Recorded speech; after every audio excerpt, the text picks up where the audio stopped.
Yo, what's up, everyone? Welcome back to the Cape Shit Podcast. I'm one of your co-hosts, Hector, also known as CN6. And I'm your other co-host. This is Hav, and today we have assembled to review Yeah. Iron Man 2, bro, from Iron Man 2010, 2. directed by Jon Favreau, screenwriter Justin Theroux. But yeah, man, Iron damn. Man 2, bro, from 2010. I have no idea who those guys are, man. Well, Jon Favreau, you don't remember Jon Favreau? Who's that? He plays Happy. Oh, okay. Yeah, Him. remember Okay, Happy? Remember Happy? Hey, man. And Iron Man 1, well, then again, that was a 6 month ago review. That's facts, bro. Yeah, bro. That's for facts. That was 6 months ago. Because I was like, yeah, man, Happy Hogan. He's also the director. That's Jon Favreau. You were like, what? Oh, yeah. But like, it was 6 months since we made that review, bro. So you probably forgot.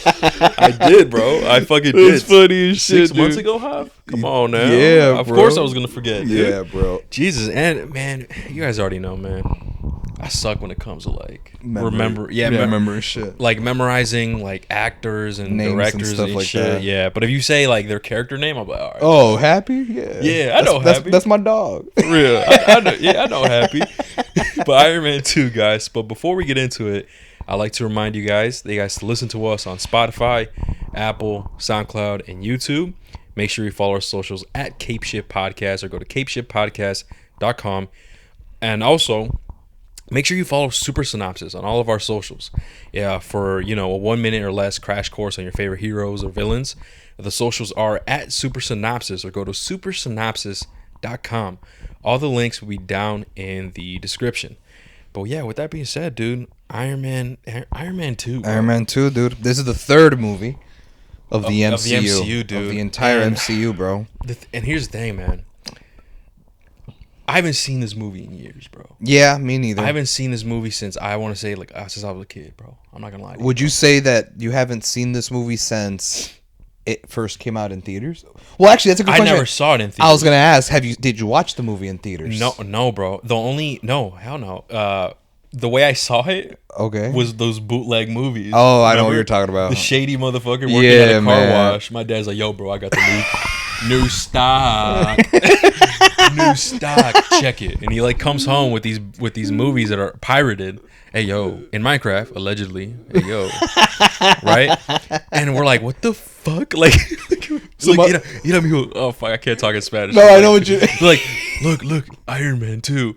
And it's just like it's literally just One of like those, a like- white face on the CD, which is with Sharpie Iron Man 2. Yeah. I'm like, Bro, I'm man. like, what the fuck? Only, hey, man, for anyone listening, only real ones know about that. Only real That's ones what know I'm saying. about your dad knowing a friend who knew how to burn movies and games onto blank discs, bro. Don't you remember? Yo, Dude, that's don't how you I got remember all my our games. Xbox and stuff? Dude, when we had the original Xbox. My shit was like that too. Dude, all my games were that pirated bullshit. Yeah, bro. Chicken Little, the X-Men Yeah, game, dude. bro. I think even Halo 2 was pirated when I asked for Mine it. wasn't. My Halo 1 was. Was? Dude, it's because, dude, I still remember, man. Halo 1, the Combat Evolved, was my first ever first-person shooter game, like, ever. And I played it when I was like in first grade or second grade. How old were we, bro? We were That shit came out years ago. like That was like second grade. No, but obviously, like, It came out in 2001. The game came out in 2001. Right. But I played it when I was like either in first or second grade. How old were we at that time? first and second. We were about 6 or 7. Okay, that makes sense. And I remember I saw like a trailer or some shit on YouTube or somewhere online. I'm like, Halo, right? I'm like, that shit's fire. I want that. And I told my dad, typical. And my dad was like, hey, man, I'm surprised, bro, that my dad knew what the fuck it was, bro. I don't know, because one day my dad's like, I got you something. I'm like, what? He hands me the disc. It's that game that you told me about. And I'm like, what are you talking about? I open it, and it doesn't even say Halo. It's just like a One of those like blank CD. blank CD. I'm like, what the fuck? Put that bitch in your Xbox. Put that bitch in your Xbox. I'm like, what the hell? I put that bitch in, and it's fucking Halo, bro. I might have it actually laying around somewhere, like in my room. I still have it, dude. Yeah. It's like, how do I explain this? At such a young age, man, I was just known to movies and video games that way. So whenever I saw, Fabian, our cousin, shout out to Fabian. He's our older cousin, guys. He had Halo 2 on Xbox, right? He shows me the disc, and I'm like, what the fuck? What's wrong with your disc? Like, that shit lit. Where'd you get this disc? Yeah. He's like, what you mean, dude? He's like, dude, this disc is sick. Look at the box art, the fucking actual art on the disc. Like, Yeah, what the yeah. fuck? That shit lit. He's like, we just bought the game. What do you mean? I'm like, mine doesn't have that shit. And then he explained it to me. Oh, that's because your shit whack as I'm like, what do you mean? And that's where I learned that, like, like our shit's pirated. yeah, dude. That's where I learned. I'm like, Yeah. yo, because I thought my shit was legit. Right. I'm a kid, man. I don't go fuck. I don't know what the fuck having this shit. But yeah, dude, I was like, yo, this is legit. That's funny. And same with the movies, man. We still have them, man. We still have I'm some sure. movies allegedly in Minecraft, right? allegedly. You can't catch me slipping. What the fuck? But anyway, what were we talking? Oh yeah, I was gonna ask. Iron So Man then 2, you saw Iron Man 2 in that pirated version? Then? Yes, bro. Okay, now and here's it wasn't even good quality. I was gonna say that was my next fucking question, No, it bro. wasn't good That quality. was my next question. Was it camera? It was Cam, bro. So like, what we mean by that, by like again, right? Real ones know. Real ones. Is that if y'all like ever used a website to watch a movie, like, oh man, fuck going to the movie theater, spend $20. I'll just watch that shit on Solar Movie or some shit, right? Yeah. Or if y'all ever pirated movies onto disc, like a lot of times it's cam quality. You'll see the letters CAM, cam. What that means is that someone legit brought a camera into the movie theater With like a tripod or some shit and records the movie like that and puts it up on these websites. Yeah. And a lot of people who knew how to like burn shit into CDs will take those videos and movies and burn them onto the discs. And so the joke that we always have, or the joke that I was actually happy, dude, this was a while back. I would go on TikTok and there were people making TikToks, like jokes about those movies, the pirated shit. And it's funny because I always thought that was something that only we could relate to, because our dads knew the guy who would burn the shit. So when I saw TikToks of people being like, when you see that random silhouette get up in the middle of your movie and shit while you're trying to watch Spider-Man 3. Dude, that confused me as a kid. I was always like, what the? As a kid, I'm like, what is this, bro? Yeah, It's some bro. bullshit. It's because those are actual people in the I movie didn't know theater. that, bro. I was like too young to understand that. I'm like, And what then, the fuck's going on? and then you here? thought you thought you were watching a sitcom, girl. Because when you watch the funny scene happen in the movie, you're Everybody laughing. And then you're laughing in the movie, too. I'm like, what Like, the who the fuck? fuck is watching this? That's so bad, Dude, bro. it was trash. And I used to watch all my movies like I that, know, bro. dude. I feel bad. That's crazy, whack. dude. That's fucking So crazy. you saw Iron Man 2 not only pirated in Minecraft, right? But like also that cam quality. Yeah, bro. That's how I saw it. That's And I think that was the last time I saw it, man. Would you say that was the first and only time? I think so, dude. Wow, I'm not gonna lie to you. I Iron think Man that was 2. the first and last time I ever That's saw crazy. Iron Man 2. You've only seen it. I mean, I'll be honest, bro. Like, I feel like as far as movies from Phase 1, I feel like the first Iron Man and Avengers is the one that I've seen the most times. Obviously, because those movies are fire. But like, what's Iron Man 2, the first Thor, the first Cap, and the first like Incredible Hulk? Yeah. I've seen those the least amount of times, like that I've rewatched. But Iron Man 2, I've watched maybe a few more times than the other ones because it's Iron Man and it's Robert Downey Jr. and I have a personal connection to Iron Man because of how much the first movie slapped. Yeah. You know what I mean? But for me, I have rewatched it, but I think the same as you, I haven't seen it in a minute, so I knew I would benefit rewatching it before we made a review on it. So I was like, much needed. I was like, Yeah, we saw it bro, together. fuck, dude. We saw it together. But yeah, man, no, when I saw it, I believe I saw it in theaters. I believe You probably did, bro. You bitch. The only superhero movie that I remember watching in theater was Spider-Man 3, dude. That was it. You know what's funny as shit? That's the only thing I remember. You know what's funny as shit is you watched it in theaters. I did too. The Toby's, right? Tobey Maguire, Spider-Man 3. I did too. And literally, I went to go see it Friday night. The Friday night that it came out. Oh, in no, not theaters, me. I saw it like that a shit. Saturday or Sunday. I saw it Friday night, bro. And then this was back when, like, you know, shout out to divorced parents out there, right? Hey, yo. This was back when I would have visiting rights with my father on weekends. So I'm watching the movie twice. Is that what happened? Yes. Oh, shit. Yes, but get this, right? Okay. I go see the movie Friday night with my mom. Double the popcorn, double the drink. I'm finessing them, bro. What you mean, girl? Hey, did your dad buy you popcorn? Hell nah. Damn no, I knew damn well he did. But I act like hell nah, so I gotta get another popcorn. Bro. No man, that's funny. Okay, anyway, Dude, yeah. so I went to go see it, Spider-Man 3 in theaters Friday night. Like the Friday it came out. Right. And as a kid, I'm 7, right? I'm like, this shit was lit, right? But then on the very next day, Saturday, I go and see my dad. Like my dad comes, picks us up, and we're with him for the weekend. And then he was like, hey, yo, I got something for y'all. What you mean, girl? Okay. And he pops out Spider-Man 3 on the fucking pirated disc. Oh. And I go, it's fucking lit, girl. I just saw this shit last night. And I popped that shit in the DVD player, bro. Cam quality, bro. Oh, Silhouette no. standing up. I was like, I don't remember this. the fuck? I was like, wait, is that Bro, Dad? Venom, Is that you? Bro, Venom? No, Venom imagine- came in early. What are these black figures on my screen? No, what if it, like you actually see your dad? It's like, Dad, is that you standing there? Like, what the fuck? He's one setting the tripod up. For, it was him actually recording it. Like, don't worry, I got you, son. No, he had a dual camera, so he was recording the movie and you. So he's recording your reaction. So when you watch the movie, your reaction's like in the bottom corner and shit or something. But back before YouTube did reaction videos. That'd be funny. But dude, you would have thought I was actually like, it's lit. Yeah, you're like, oh, this girl. shit's We're hype. about to watch Yeah. this shit. We're gonna go to theaters again. That's crazy. Yeah. And then I popped that shit in, bro. What the fuck is this quality, bro? It was garbage. Yeah, I mean, dude. Fucking garbage. Yeah, man. Those were humbling times, man. Yeah, bro, for real. So like now I appreciate shit. My fuck. And honestly, that kind of makes sense, bro. That's why, like, I remember you were like, so, is this 4K or whatever? And me, I'm like, I don't really care. Yeah. Because, like, I've seen worse. Like, this to me, like, 1080p to me is 4K. You know what I mean? 1080p for me is 4K, dog. Like, the shit that I've seen, this shit lit. You know? So maybe that's why, actually. I don't fucking know, man. Funny as You shit, know? dude. Do you think now that you've rewatched Iron Man, obviously in 4K now and fucking better quality, it wasn't cam recorded, did you like appreciate the movie more now? And it's, I mean, yeah. I mean, to be fair, man, back then, I mean, I was a kid. I thought I was cool as fuck. Like, I was like, yo, this shit lit. You know, I didn't have that mentality, obviously, because I was a kid, to where I could really critique, man, this shit whack. You know what I mean? Or like the villain was whack or the villain was wasted or whatever. I can't really do that. I was just thinking, yo, Iron Man looks sick as fuck. I like this whole fighting shit. I like War Machine, how he looks. That's fucking fire. And that's pretty much it. And after seeing this movie, man, because I was actually preparing, because one of our supporters, man, shout out to Luis, man. not even just him, a bunch of people out there, man. To be fair, but he's the one that messaged me. Yes. He's like, that movie trash.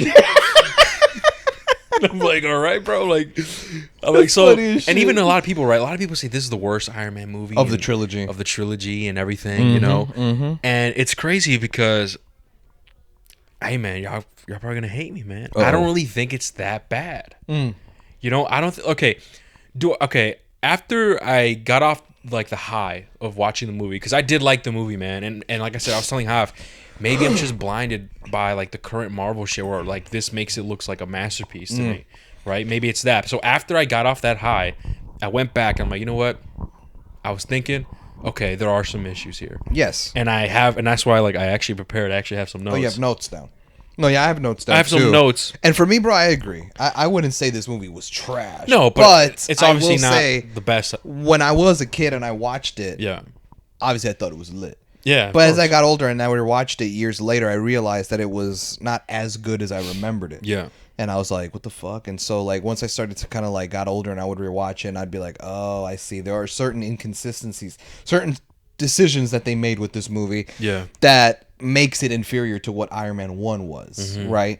And for me, it was like, I don't see it as just trash, but I do understand why people say that. And also, another thing is that most people, most general audience people, tend to just watch movies and they're very like, you know, it's one of those things like they don't have a pod. They don't do this movie review shit as a profession. They don't do it as a hobby. They just go in and out, watch a movie, right? They're just a bunch of Dannies, basically, right? Shout out to Danny. And because of that, when they see something, like, they can easily say, like, there's a difference between saying, the movie's got pacing issues, to saying that shit was boring. That's facts. You know what I mean? There's differences between saying, well, you know, the plot can be inconsistent to this movie's trash. A lot of the general audience just tend to throw words like mid and trash to something that they just didn't fuck with. Yeah. You know what I mean? But to us, like, we are kind of, after been doing this for so long on both pods for Caption and HRV, we have kind of like trained our brains to look out for stuff like consistent plot lines and pacing and the script writing and cinematography, stuff out like that. Most people just be like, was this movie cool or not? If it wasn't cool, like, nah, man, that shit was trash as hell. The movie could have been a 7, but like, or a 6 even, a fair movie, but people will be like, nah, it's trash. but you don't go into more further detail. And No, that's if true. you go into the That's like true. social media and like the general audience, who do you see people being like, well, the movie, you know, it's not perfect, but it's still enjoyable? Hardcore MCU fans. Mm-hmm. But you ask the general audience, like I bet you go and ask any other Joe Blow motherfucker that like doesn't really invest in superhero shit. Yeah. Maybe this motherfucker's favorite movies are like Gladiator or like 300. or like 300 or like Shawshank Redemption. He Yeah. watches this shit like this shit's trash. Yeah. You know what I mean? So true. that's why I also feel like a lot of people just kind of throw the word trash and mid No, yeah, and that's garbage true. around. It's just kind of like And- a generic, as a general term. Yeah. But it's like, is it actually like, nah, hell no. Madam Web was trash. Also, like another thing that we could also talk about is sometimes people like to jump on the bandwagon, right? Like if a lot of people, unfortunately. so like let's say a lot of critics hate it or something, a lot of people hate it, then some people are kind of conditioned themselves. You know what? Yeah, this even though I did kind of enjoy it, but people are saying it's trash. You know what? It's fucking trash or something. Yeah, that's so. true. For example, the perfect example that I could think of is like the Call of Duty games. Have you seen where like a Call of Duty would come out and people were like, "Yo, what the fuck? This shit whack as hell." Blah blah blah. And it's like the worst rated COD, whatever. Years later, this game wasn't that bad. When they first yeah, came out. when people like replay the game, they're like, "This wasn't that bad." Mm-hmm. And I think many people would actually kind of fall into that category if they decide to come back and watch this movie again. You know, maybe for the person that watched it when it came out and the reviews were out, everybody, you know, the whole world was talking about it or whatever. And he was like, that person would probably make their judgment based on them and say, you know what, this shit's trash. I bet you money if they rewatch it again years later, they'll probably have a different mindset to where like, okay, this is not trash, but it's also not great. It's like, you know, it's all right. It has redeeming factors. You know, yeah, you know, and I think maybe I feel like that could be like also a factor, man, because unfortunately, bro, there's people like that, bro, where they can't necessarily form like their own opinion. Like they want to follow what everyone else is saying. Yeah, that's you know? true. So that I think maybe that could have been the issue, but listen, I really don't think this movie is trash, guys. I didn't really think so. don't. I I didn't had a think good so. time. Sure, are there issues? We're actually gonna get into it as we're going through the movie. We're Yeah. gonna get into it. There are definitely some issues. It's not the greatest Marvel movie and stuff, but it's definitely enjoyable. And honestly, man, once again, same thing with fucking Incredible Hulk. This, to me, I enjoyed it more than the current shit. I enjoyed this movie more than Echo.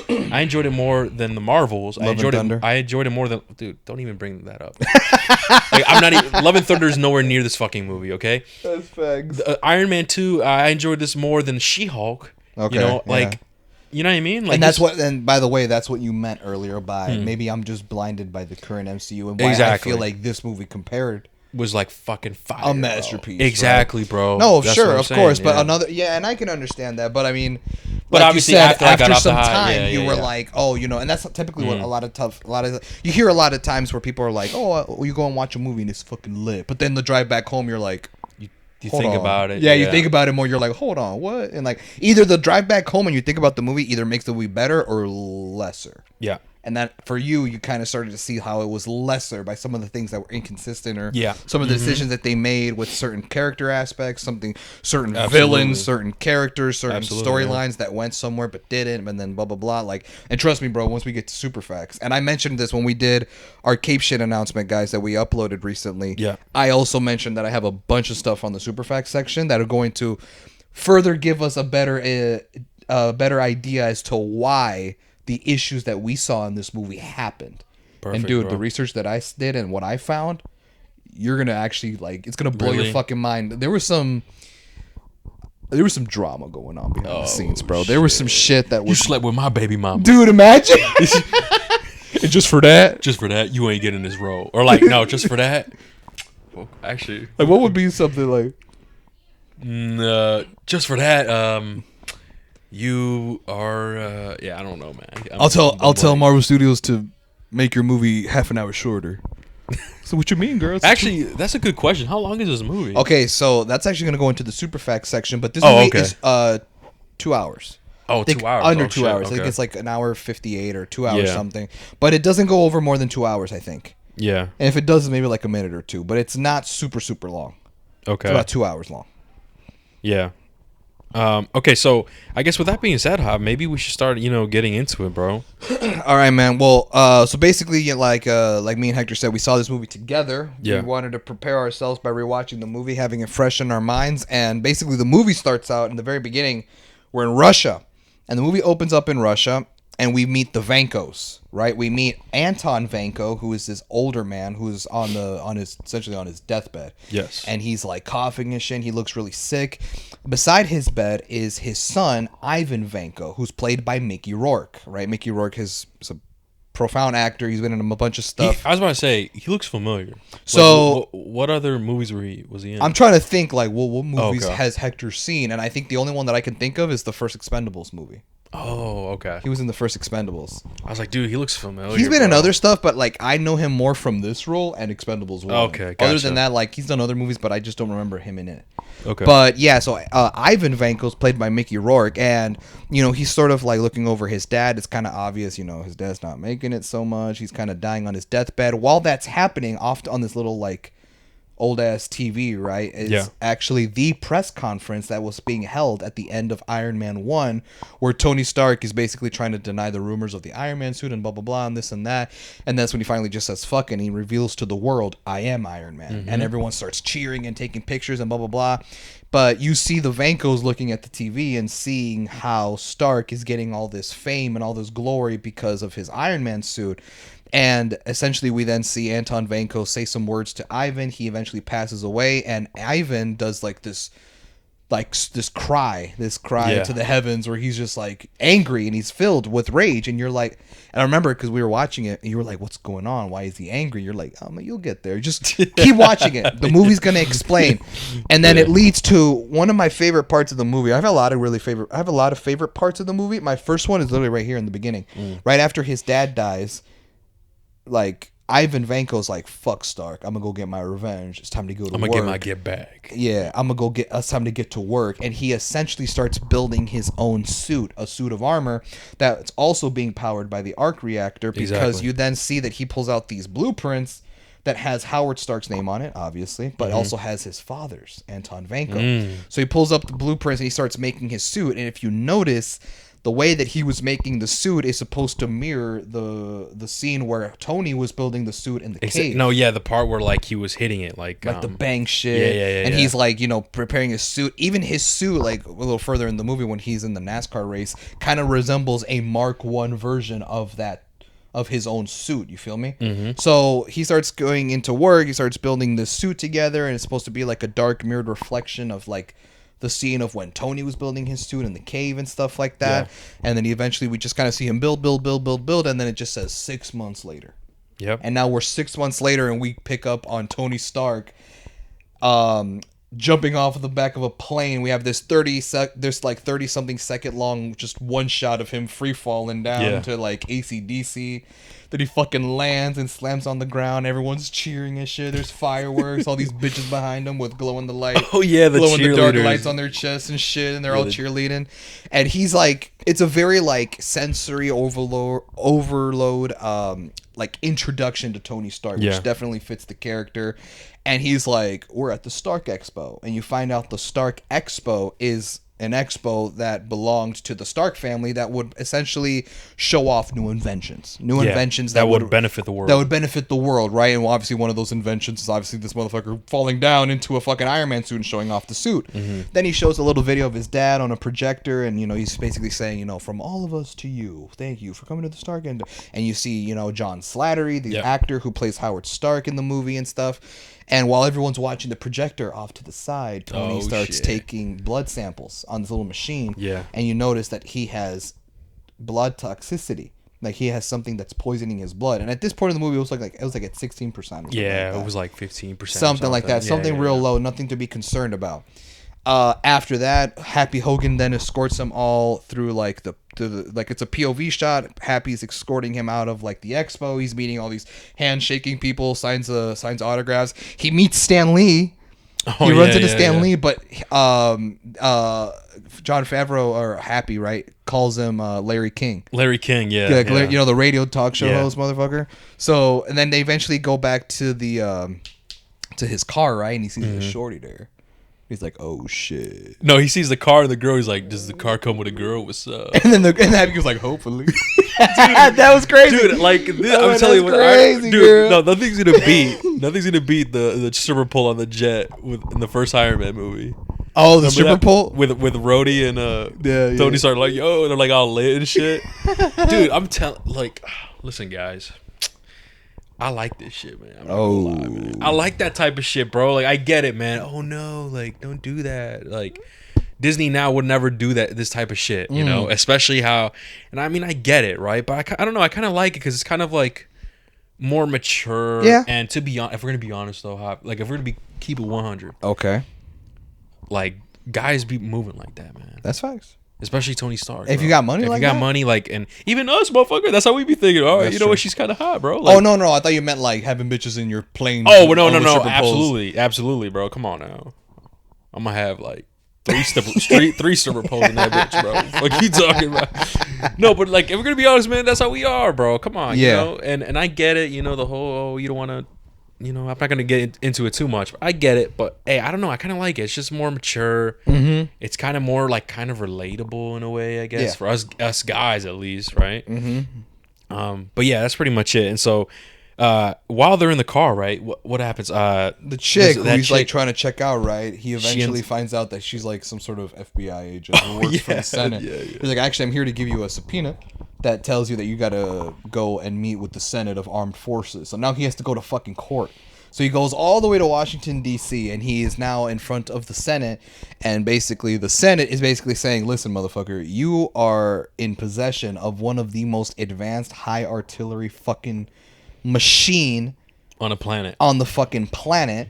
And we don't think it's responsible for for only one man to have it. And you need to turn it over to the government so that we could take care of it. Because you're essentially in charge of a suit of armor that is more fucking powerful and it's capable of doing a lot of shit that our own fucking tanks and jets can do too. Exactly, bro. All in one suit, and it's like you need to turn it over. And Tony Stark is basically fighting it, saying, "Fuck no! Like it's mine. Like you can't have me, and you can't have Iron Man. Iron Man and me are one. Like I made the suit; it belongs to me. It's not property of nobody. You can't have my property." Yeah. So he's fighting it essentially, and he's just going back and forth with them. And eventually, they even bring in Rhodey into the situation, which we first now see. This is the first scene that we see Rhodey, where he has been now recast, right? Whereas in the first movie, he was played by Terrence Howard. Now we see Rhodey being played by Don Cheadle, who went on to play Rhodey for the entire rest of the MCU. I'm glad, bro. He's great. Yeah? He's great. To be honest, I mean, my thing is I like him. My thing is, bro, is like, he's great, yes. He needs more airtime? Huh? He needs more screen time? What do you mean? I'm just asking, like, was that what you were going to say? Like, no, I was going to say he's great only because I have no comparison. Oh. Like, Terrence Howard as Rhodey in the first movie was good, but, like, I mean, can't really say, like, oh, I saw him play Rhodey for 3 movies, and then I saw Don Cheadle come in. Like, I didn't have enough screen time with the past Rhodey, with Terrence Howard, for me to be like, well, who did a better job? Yeah. For me, it's just that because I have more screen time and more movies with this one actor, I kind of gravitate towards more him than Terrence Howard. Like how I gravitate towards Mark Ruffalo as opposed to Edward Norton for that same reason. Yeah. You know what I mean? So for me, it's like Don Cheadle's fantastic. He's a great actor, but my thing is like, would Terrence have been a good Rhodey? I don't know. I've only seen him in one movie. He hasn't really had, and even then he didn't play War Machine. That's so true. How and he never interacted with the Avengers or nobody. So could he have held his own in a scene with Cap and Thor? You're right. So like I can't really be like, you know what I mean? So we just have to hope that the change was for the best. And I'm assuming in the super facts we have why that is. You best believe, girl. All right, girl. You best believe I got shit about that. There's some more drama there too. Yeah, dude. It's gonna be juicy, man. Stay tuned for that. Yeah, man. So they eventually bring Rhodey in, and Rhodey's basically there on support of Tony. Yes. Basically saying like, you know, the government is trying to get Rhodey to like side with them. He's like, here, read paragraph something. Yeah, but the fucking and he's what was his name? I think I have it right here. Senator Stern. Yeah, so Stern was like, you know, trying to get him to read shit. Hey, just read that part. Just read that part. Don't read everything else. Yeah. I know, man. It's fucking annoying, dude. It's fucking And so they're trying really hard, and they were like, you know what, man, like they try to get Rhodey against it. They're trying to fight the idea of like, you can't, this one man can't possess this armor. And so what they essentially do is like, in order for the Senate to like further prove their point right and to win the fight of like who gets to keep the Iron Man suit, like who gets the possession, Tony Stark or the government. In order for them to win, they also bring in this other character who we see get played by Sam Rockwell, and that's Justin Hammer. Justin Hammer. So Justin Hammer comes into the picture, and he basically starts comes testifying exactly his own them. thing and stuff like that. So Justin Hammer comes in, played by Sam Rockwell, and he's also on the Senate side. The dude from Argyle. Yeah, recently we reviewed Argyle on HRV, and I actually told Hector, I'm like, dude, that's the same guy. Yeah, that's a it, spy. Man. But so Sam Rockwell comes in, he plays Justin Hammer, and he basically does his Justin Hammer thing. But before we go any further with Justin Hammer, Hector, I think it's time, bro. Yeah, it's time, I guess, for Justin Hammer to get his super synopsis. Yeah, man, super synopsis on Justin Hammer coming your guys' way, basically. And right now, guys. So here you go. Here's a super synopsis on Justin Hammer. Justin Hammer, a corrupt British industrialist, led international design and manufacturing firms and founded Hammer Industries. He became a competitor to Stark International. After Tony Stark's capture, rescue, and decision to exit the weapons manufacturing business, Hammer Industries became a leading global weapons supplier. Hammer orders his engineers to create a weapon capable of overriding Iron Man's armor. The engineers created a hypersonic device to breach the armor's refractory coating, which Hammer uses on Stark's suit to assassinate Carnelian ambassador Sergei Kotsinin unwillingly. Stark tracks Hammer down to the Mediterranean Sea, where he reveals he created the hypersonic device that sabotaged Stark's armor and admitted to financing and manufacturing weapons for costumed criminals in exchange for 50% of their profits. Stark destroys the hypersonic device and vanquishes Hammer's army of costumed criminals. Iron Man destroys Hammer's floating villa and captures the hypersonic device engineer. However, Hammer manages his escape. While Stark was able to clear his name of the murder charge by exposing Hammer's activities, he could not successfully frame Hammer for the murder since his diverse corporate holdings are unknown to the public. And we are back, guys. That is the super synopsis for Justin Hammer. So all of this is happening, right? And Tony Stark is like, man, hold on, man. Pause this shit. Look at your screens, everybody. And he starts hacking the TVs. Yeah, bro. I like this part. Courtroom. This part was cool. And he starts hacking the screens, bro. And he starts showing that other major countries in the world are working on their own prototype Iron Man suits. That's scary, low-key. So you see, like, North Korea's working on one, bro. Yeah. Fucking Iran's working on one and shit. And at one point, I think they were making one. I forget where it was. He said, but then you see fucking Justin Hammer himself, and he's like, "Yo, is that Justin Hammer?" And he's trying to like turn off the TV. He's trying to turn it off and shit. And at one point, the fucking machine, bro, the torso turns around 180. Yeah, bro, that was fun. You just hear the dude. It's like just screaming and shit. This is my favorite part right here. Is that Tony was like, so I would say every other country in the world behind 10 years, Hammer Industries 25. Yeah, I'm like, what a bitch. And then Hammer was like, by the way, guys, that guy survived. Bro, dude. Okay, so here's my thing, right? Since we're talking about it, he survived.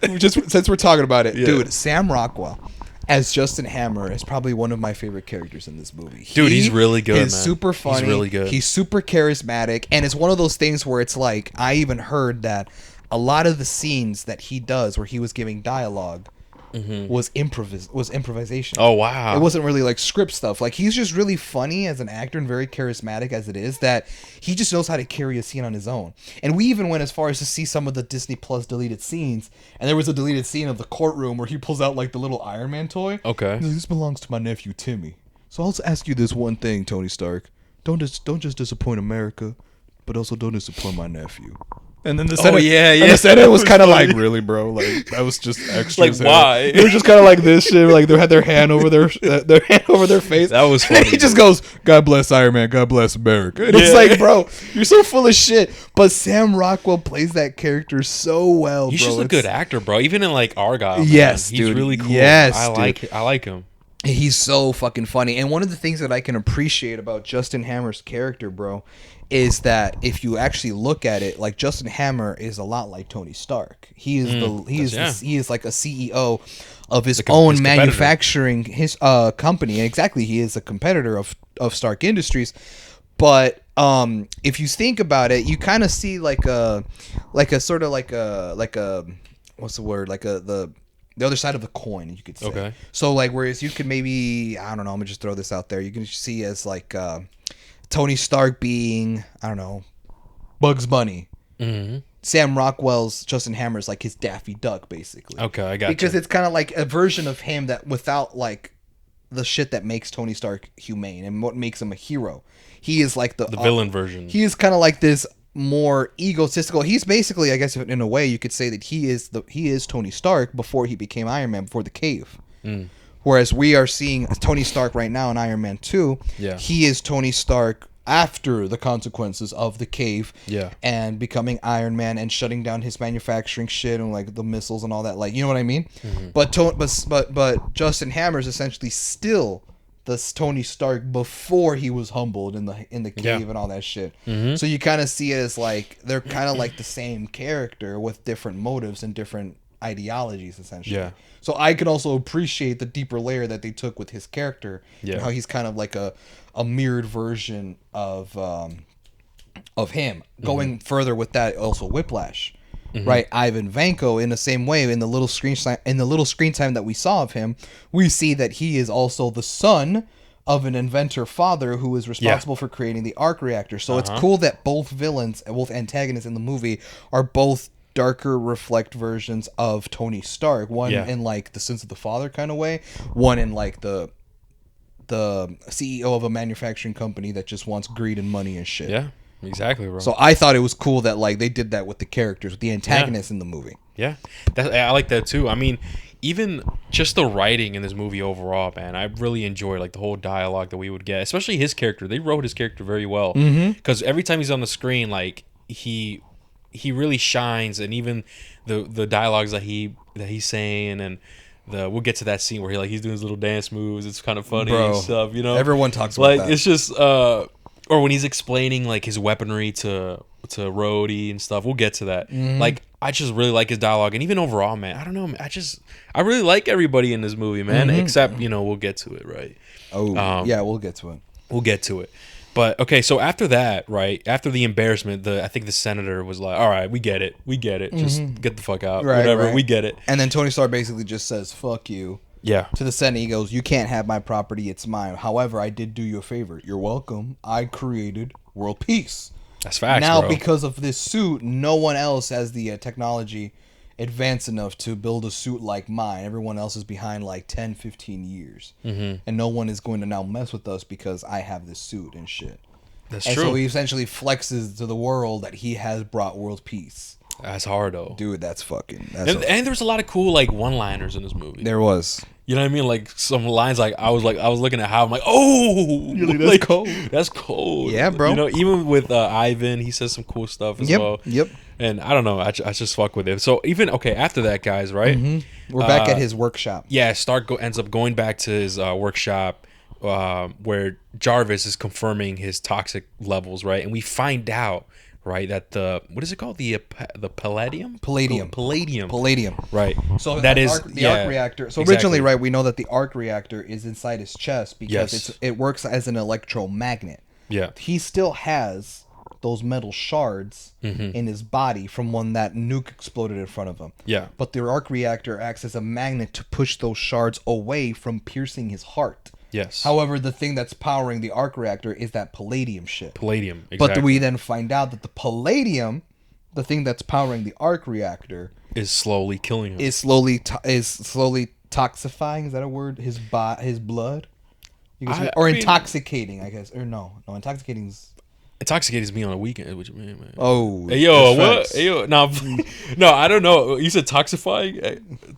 I never heard of. Actually, I don't even know. Man. I don't even know. His blood's getting fucked. Point is, yeah, he's getting murked right now, guys. he's getting murked, bro. He's dying. Basically, that's basically it, guys. He's dying, and Jarvis is telling him basically, "Hey, man, there's a raps for you, buddy. Like, there's no other." And Jarvis is even like, and this is another code line that you were like, "Yo, that's code." Is that he said, Jarvis is like, unfortunately, the machine that was built to keep you alive is also killing you. That's cold. And you're just like, what the fuck, bro? So like, and he's like, he has all these different palladium like chips, right? Like when he takes them out, it's all smoky and burn and all like burnt and shit. Yeah. And he has like only a few chips left, but like he uses them all, and it's like eventually you're gonna start fucking. Yeah, that's you're true. eventually gonna just be killed, bro. Yeah. And so at this point, guys, Tony Stark is kind of accepting that he's dying. You know what, man? I'm dying, man. Mm-hmm. It's a wraps for me. I can't do anything about it. He's And giving now- his shit away. Giving Pepper, his Pepper exactly. comes in and she's like, "What the fuck? You sold the entire art gallery. That You're was- just, yeah. You're just And she- selling all of our shit." And I can't blah, remember blah, if they said blah." it in the main movie or was the deleted scene. It actually says the number, how much that art collection was worth. Was Yeah, it in the yeah, movie? yeah. No. She says it. She says Oh, it. she did. Like, was it like 160 million or something? Yes, bro, hella shit. But he was just giving it. He was just selling it all He and don't just give a giving it fuck. away. And then eventually Tony Stark accepting his fate. He's like, "I'm just gonna die. Nothing matters anymore." He's just trying to be reckless and shit. He's just like, "You know what? Fuck it. You be the CEO. You run Yeah. over the company." And he gives the title of CEO over to Pepper Potts. Yeah. And now Pepper Potts is the new CEO, and she's kind of like, what? Like at first she doesn't believe it. She's like, "Are you serious?" And Tony's like, "Yeah, fuck it." And he pops open the champagne. They start drinking, and she's trying to like.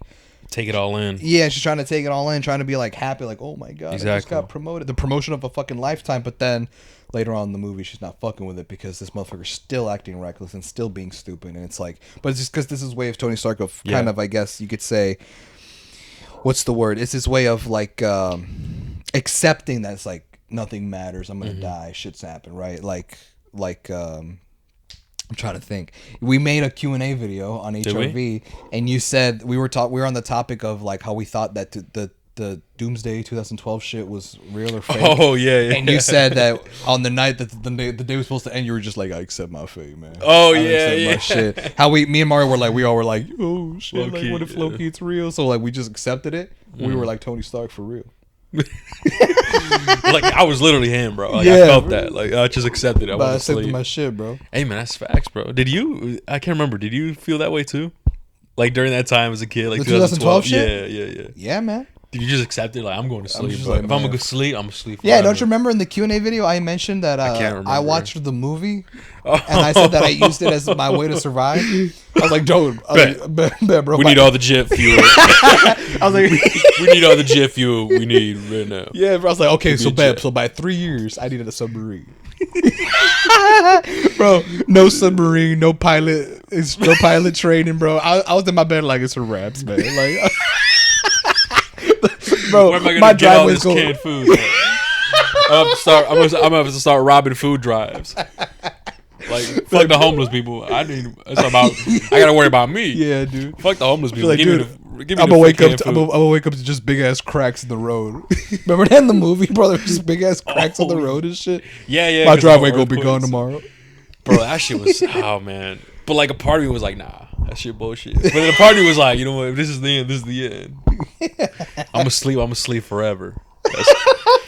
That's crazy, man. But okay, so and then shortly after Tony Stark granting Pepper CEO, we end up finally meeting another character that is going to play a bigger role later on, right? And that is Natalie Rushman, or so Exactly. she introduces herself that way. exactly. Right, so she's like, "Oh, I'm Natalie Rushman," and we're Yeah. like, "Hey, yo, that's Scarlett Johansson, though." Hey, now, that's man. not just Scarlett Johansson.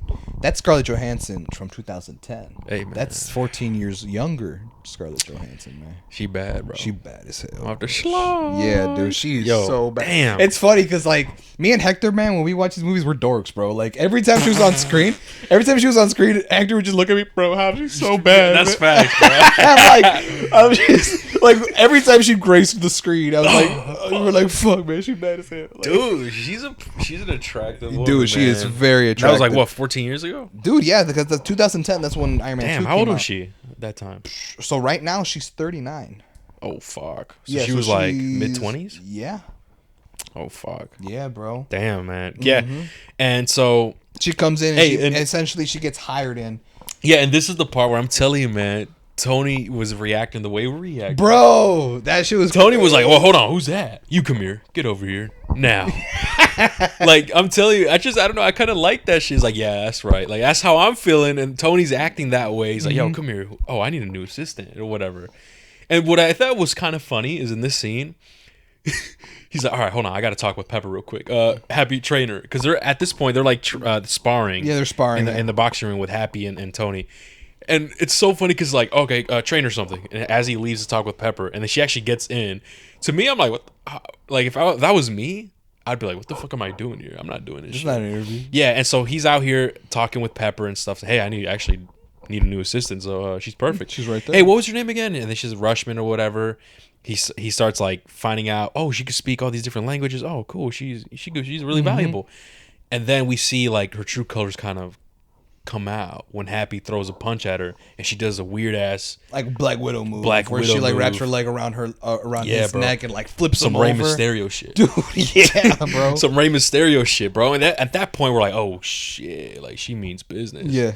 And I think isn't this where the part where like Tony was like, yeah, we need her, or something like that. I can't remember. But you also glossed over the part where when he was doing research on her, like, oh, she speaks Latin, blah blah blah. Oh, yeah, yeah, He starts looking through pictures that he finds. Oh of her. my god, yes. How And did I we- miss this? Yeah, Dude, yes. he starts looking through pictures, and there was Bro. all these pictures of her, and one of them was like from a photo shoot that looked like Mm-hmm. she was in lingerie or something with like fur around her. Yeah, she was And- lingerie. Oh, Yeah, and I was like, hey, yo, yeah, what bro. the fuck? And like That she shit was was showing her cleavage and everything. I was like, she bad as hell. yeah, that's what we thought, right? And we're like, damn, they're actually showing this shit. That's crazy. Yes, dude.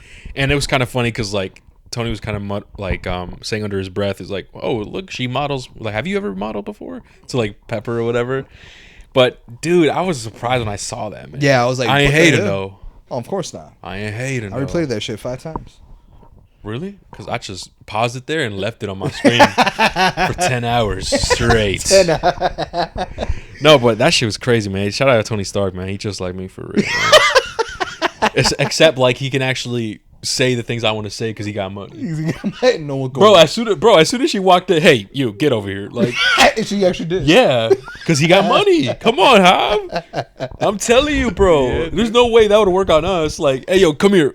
Police whistle being blown. The police on the spot, bro. We're getting police brutality, bro. Right there, bro. Right then and there. We're getting if we murked. if we didn't get bitches, we're definitely not gonna get them now. It's a wrap. With we're, the criminal record. we're getting beat up and shit. That's what I'm Bar. saying, bro. It's a wraps, bro. So, but if you got money though, it's fine. Yeah. It's fine. You come here. You can call her a bitch too. Come here, bitch, and she'll come, bro. And it's okay because you got money. Yeah, it's facts. That's crazy. It is bro. crazy, but it's the reality. Hey, man, you better believe, man. Like, if I'm like Tony Stark, because it raps, man, I'm gonna be an Avenger level threat. What you mean? What you mean, Hob? Every mean, single girl? jet I'm on, there has like, if my jet can fit 24 passengers, including me and the pilot, then there's got to be at least like the pilot and me, and the 22 of the seats got to be filled with chicks, bro. It's a wrap. It's got to be full at all times. I need a stripper pole in my jet, like Tony Stark, bro. That's when I'll know I made it. The stripper pole on a jet. But anyways, that's what. Yeah, dude, I completely forgot about that. Holy That was fuck. crazy. Yeah, that was. I was not expecting that. But okay, so after that, right? We get to the part where actually Tony Stark and Pepper, they go to a meeting or something. Where was that place? Do you remember that? The meeting? Yeah, after this, they go to I forgot what it was, man. It was the Monaco Grand Prix. Oh, the pre. You're talking about like when they go to Monaco. Yeah, I forgot why they went over there. So they went over there because fuck, bro. The Monaco meeting. So they went to the Grand Prix because it was like a bunch of investors, bro. Oh, a bunch of people went yeah. there. You saw Elon Musk at one point. Yeah, it's because it says a Formula One driver who's gonna represent Stark Industries. Mm-hmm. Okay. Yes. Yeah. Okay. That makes sense. Yeah, so so they went over there. for. Go over there and stuff. Yeah, You see like- a bunch of like famous people, and like at one point, fucking Elon Musk. That was cool. Yeah. I was like, what the hell? Yeah, that was cool. And Yeah, then- no, and I said he's the real life Tony Stark, bro. In a Tony Stark movie. That's another crazy, shit. bro. That's fourth wall breaking. That's true, man. He's the real Tony Stark. Yeah, man. But yeah, he ends up going to a Grand Prix that's based in Monaco, which is a great Bad Bunny song. Side note. But Yeah. also, yeah, he goes there and he meets up with Justin Hammer. Oh yeah, And I Justin think Hammer's there. And then he's Yep. trying to like conversate with him, but obviously Tony Stark don't fuck with him. Yeah, he doesn't keeps fuck with trying him to at all. avoid him and shit. And eventually he cuts the conversation short. And he's with the reporter chick that he hooked up with in the last movie. Yeah. Fun fact: the actress that plays the reporter chick is Sam Rockwell's real life wife. Oh really? Yeah. Oh shit. Okay, I had no idea. Yeah. So he's That's like, cool. so I guess what Justin Hammer did was he convinced the reporter chick, like, oh, me and Tony, yeah, we're friends. Like, you want a word? If they're together, bro, we got that scene while she was like on top of Tony in Iron Man 1. Yeah, man. That's crazy. Would you Can't be me, bro. Yeah, it cannot be me, bro. I was gonna say, would you let dude. that slide? Hell no. But she an actress though, and the script says, like Christian Nightmares, bro. Act on these nuts, bro. No, people are not gonna get that now. I hate them. I know. We have to explain that. Just really quick, we gotta explain that because people are not gonna get that. You said Kitchen Nightmares, like act on these nuts. Real quick, explain it to the people what that joke is. So one of the shows that me and Hector Really like to quick. watch, bro, is Kitchen Nightmares with Gordon Ramsay, right? Shout And out, the show's dude. I love basically that show. the show's basically where Ramsay goes to all these failing restaurants and he goes and he tries the food, he looks through the fridges and realizes shit's fucked up and he essentially has to fix the restaurant from the ground up. In hopes that it succeeds, right? So recently they just came out with a new season of Kitchen Nightmares after being off air for like 8 years, and they're calling it like Kitchen Nightmares 2023, or they're calling it Reborn. just like season 8. Yeah. And in one of those episodes, he goes to a restaurant where this chef guy who calls himself the culinary gangster, and he's motherfucker is all he does is he's all like talk. He just talks a bunch of shit and like he's like he be like yelling and shit, and like he's just a very lazy ass fucking chef. And at one point, there's a scene where it's showing that a customer's eating their food and there's a raw piece of potato. In their mashed potatoes. So it was raw, like it wasn't even cooked or mashed or nothing. And so she complains to the waitress, like, hey yo, like I found this raw piece of potato, like I don't know, it's not appetizing, it's not edible. Oh, I'm so sorry about that, I'll go tell the chef. And so the waitress takes the tray to the chef and she's like, hey yo, chef, whatever his name was, right? Chef whatever. It's like the customer complained. It's like, what do you mean? He's all tough, right? What do you mean she complained? It's like, well, it's just that like she said, like if she shows him the raw piece of potato, he's like, well, she's saying that there's an unidentified object on her plate. It was like she said that there's an unidentified object on her plate, and he goes, tell her to go identify my nuts. Dude, we saw that episode. That was so funny, I was dying laughing. So like, what the fuck? So that's what that joke was, guys. Man, I should probably like try not to bring up fucking like inside jokes, bro, because they're not gonna understand. We're gonna have to explain it. Oh my god. Yeah, that's just no, man. But back to the half. No, it can't be me though. Not even if she's an actress. Dude. Nah, bro. Not like the even whole if it's like on the script. Nah, man. Hell nah. Script this, like, bro.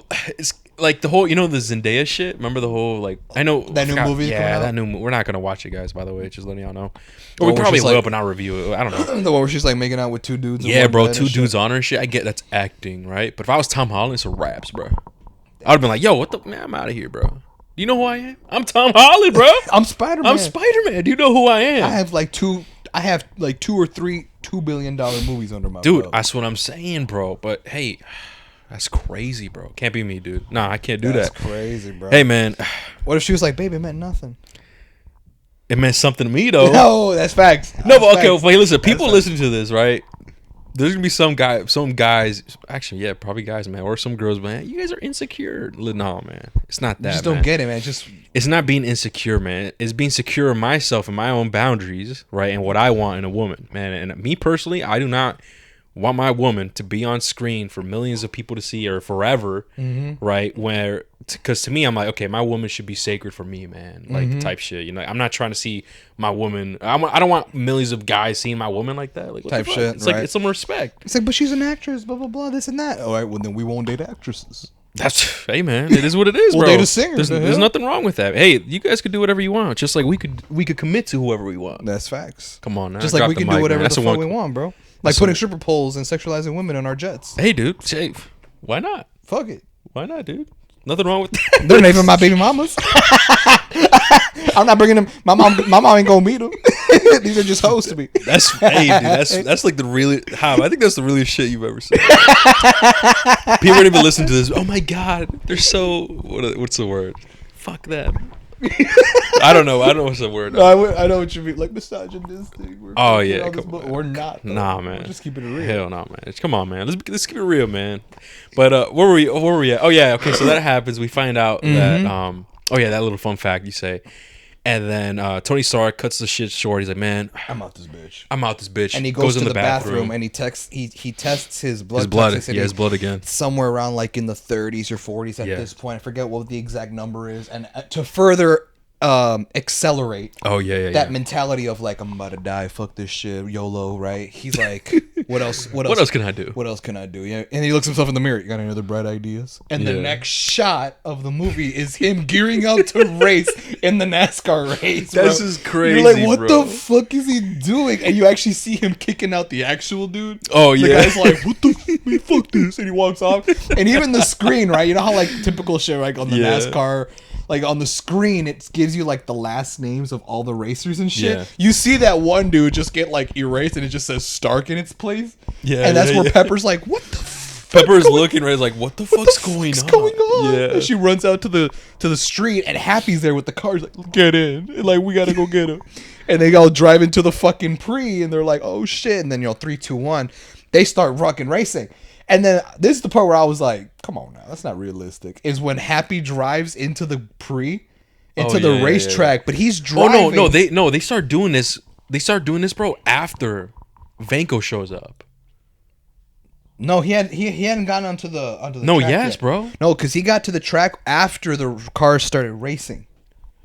No, yeah, but what I'm saying is Happy and Pepper, they went after they saw Vanko there. Because remember, they said because Pepper had his Iron Man suitcase, the suit. Oh yeah, do you remember that shit? You're right. So at first, Pepper's like, "Oh my god, I don't want to see this." She's like freaking out and stuff. And then, like I said before, Vanko shows up. Like he's wearing like a normal like work attire or something to blend in. Like to blend in with the crew. Gets on the actual track and he brings out his fucking his whips, his electrified whips. His suit starts disintegrating because of the heat and stuff, and he slashes one fucking vehicle. Yeah, poor dude, right? He slashes the vehicle. The vehicle starts flipping around and shit. People are screaming, "What the fuck?" That's when Pepper's like, "Yo, what the fuck?" That's when Happy shows up, and he's like, "Yo, we gotta go." And she has that suit, and that's what they're trying to do. They're trying to give him that suit to him. Exactly, that's what they're trying to do. I get you. Yeah, I remember now. But speaking right. Of Vanko, man, Ivan Vanko coming out here with Whiplash, with his little whips, Whiplash. Man. Whiplash. This is a perfect time to, I guess, give him his super synopsis. So, here you guys go. Here's a super synopsis on Whiplash. Anton Vanko, or Whiplash, was a young scientist from a small Russian village. One day, the village was attacked by someone wearing a stolen Iron Man battlesuit in an attempt to frame Tony Stark for the attack. The attacker murdered a number of townspeople, including Vanko's own father. Vanko successfully shot the attacker, causing only the armor's chest plate to fall off. After witnessing the destruction of his village and his father's death, Vanko swears revenge on Stark, believing he was behind the attack. Over the next 6 months, he reverse engineers a suit of armor with energy whips and vows to kill Stark to avenge his father. The two encounter at a prison where Stark is being held for his alleged crimes. Vanko attempts to kill Stark and Pepper Potts. Stark fights off Vanko and forces him to flee. Stark eventually tracks down the criminal behind the attack and proves to Vanko that he was indeed framed. However, Vanko makes one last attempt to kill Stark, saying that even though he didn't kill his father, his technology did. The altercation causes the building to catch fire and burn down, causing Vanko to make his escape, still plotting his revenge on Stark for as long as he lives. Alright guys, we are back. That is the super synopsis of Whiplash. And actually, I guess we might as well talk about it. As you can see, he has, in the super synopsis, right, we give the story of Anton. But here it's Ivan. It's Ivan. And Anton was his father. Exactly. What the fuck?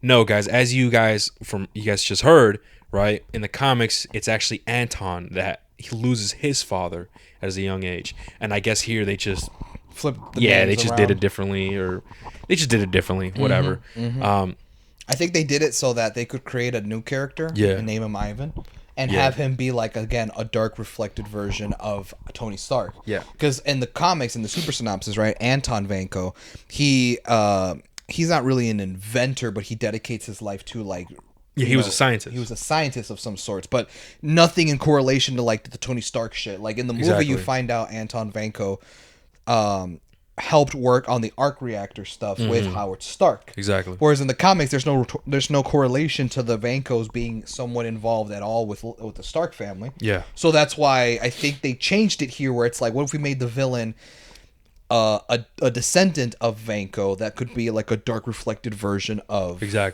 Tony Stark. Yeah. Because the whole thing, bro, about this movie, and I want to kind of detour a little bit before we go any further. Yeah. Now that we met Whiplash, and Whiplash comes out and he's slashing his whips around, right? The whole thing is like, well, why is he doing this? And, you know, obviously in the movie you find out that it's because Ivan Vanko, his dad, dies. You know, he dies of an illness and he dies on his deathbed. But as you see in this opening scene, they're in like this kind of small, crummy apartment. It's not too much of a big of a place that they're living in. They're kind of poor. They're forgotten. And the thing is that, you know, Jon Favreau, who's the director of this movie, right? Happy Hogan. Yeah. His whole thing of making the Iron Man 2 movie was that he had a plot line in mind. A plot line where he wanted the plot line to essentially be about legacy. And it wanted to be about the sins of the father, right? So if you could see both antagonists, the main ones, the ones that rock superpowers, right? Yeah. Are both sons. They're both products of the mistakes that their fathers made. Yeah. So in Tony's case, like, he had a father who essentially made a bunch of mistakes in his past, and whereas one of those mistakes was that he essentially had screwed over the Vanko family, Anton Vanko, and basically took all of the popularity and fortune of the arc reactor and his inventions for himself. In doing so, Anton Vanko gets kind of forgotten, lost in the wind, and they become nobodies.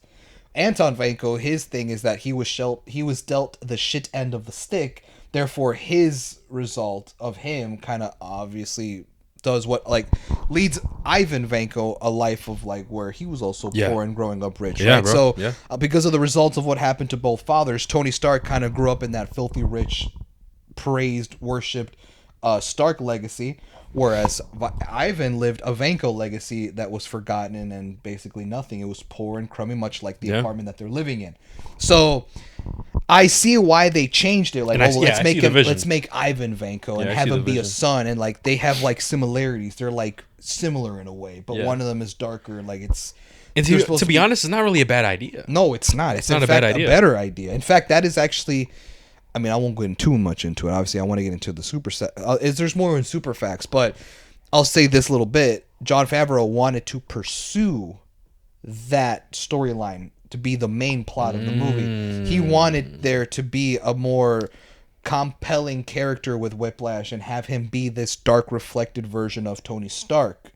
He wanted to further use that as like the basis of the actual plot. Okay. But obviously the movie doesn't really go in that direction too much. Yeah. For reasons that we'll get into later. But that was in Jon Favreau's vision. Obviously it didn't come into fruition, but I'll tell you why later. But that was what you're saying, like, that sounds like a good idea. Well, yeah, because that was the idea, but it never came to be. Unfortunately, man. Okay. But yeah, that was definitely in the works. Like, when they were writing the screenplay and everything. That makes sense, dude. That was definitely the main plot, bro. Yeah.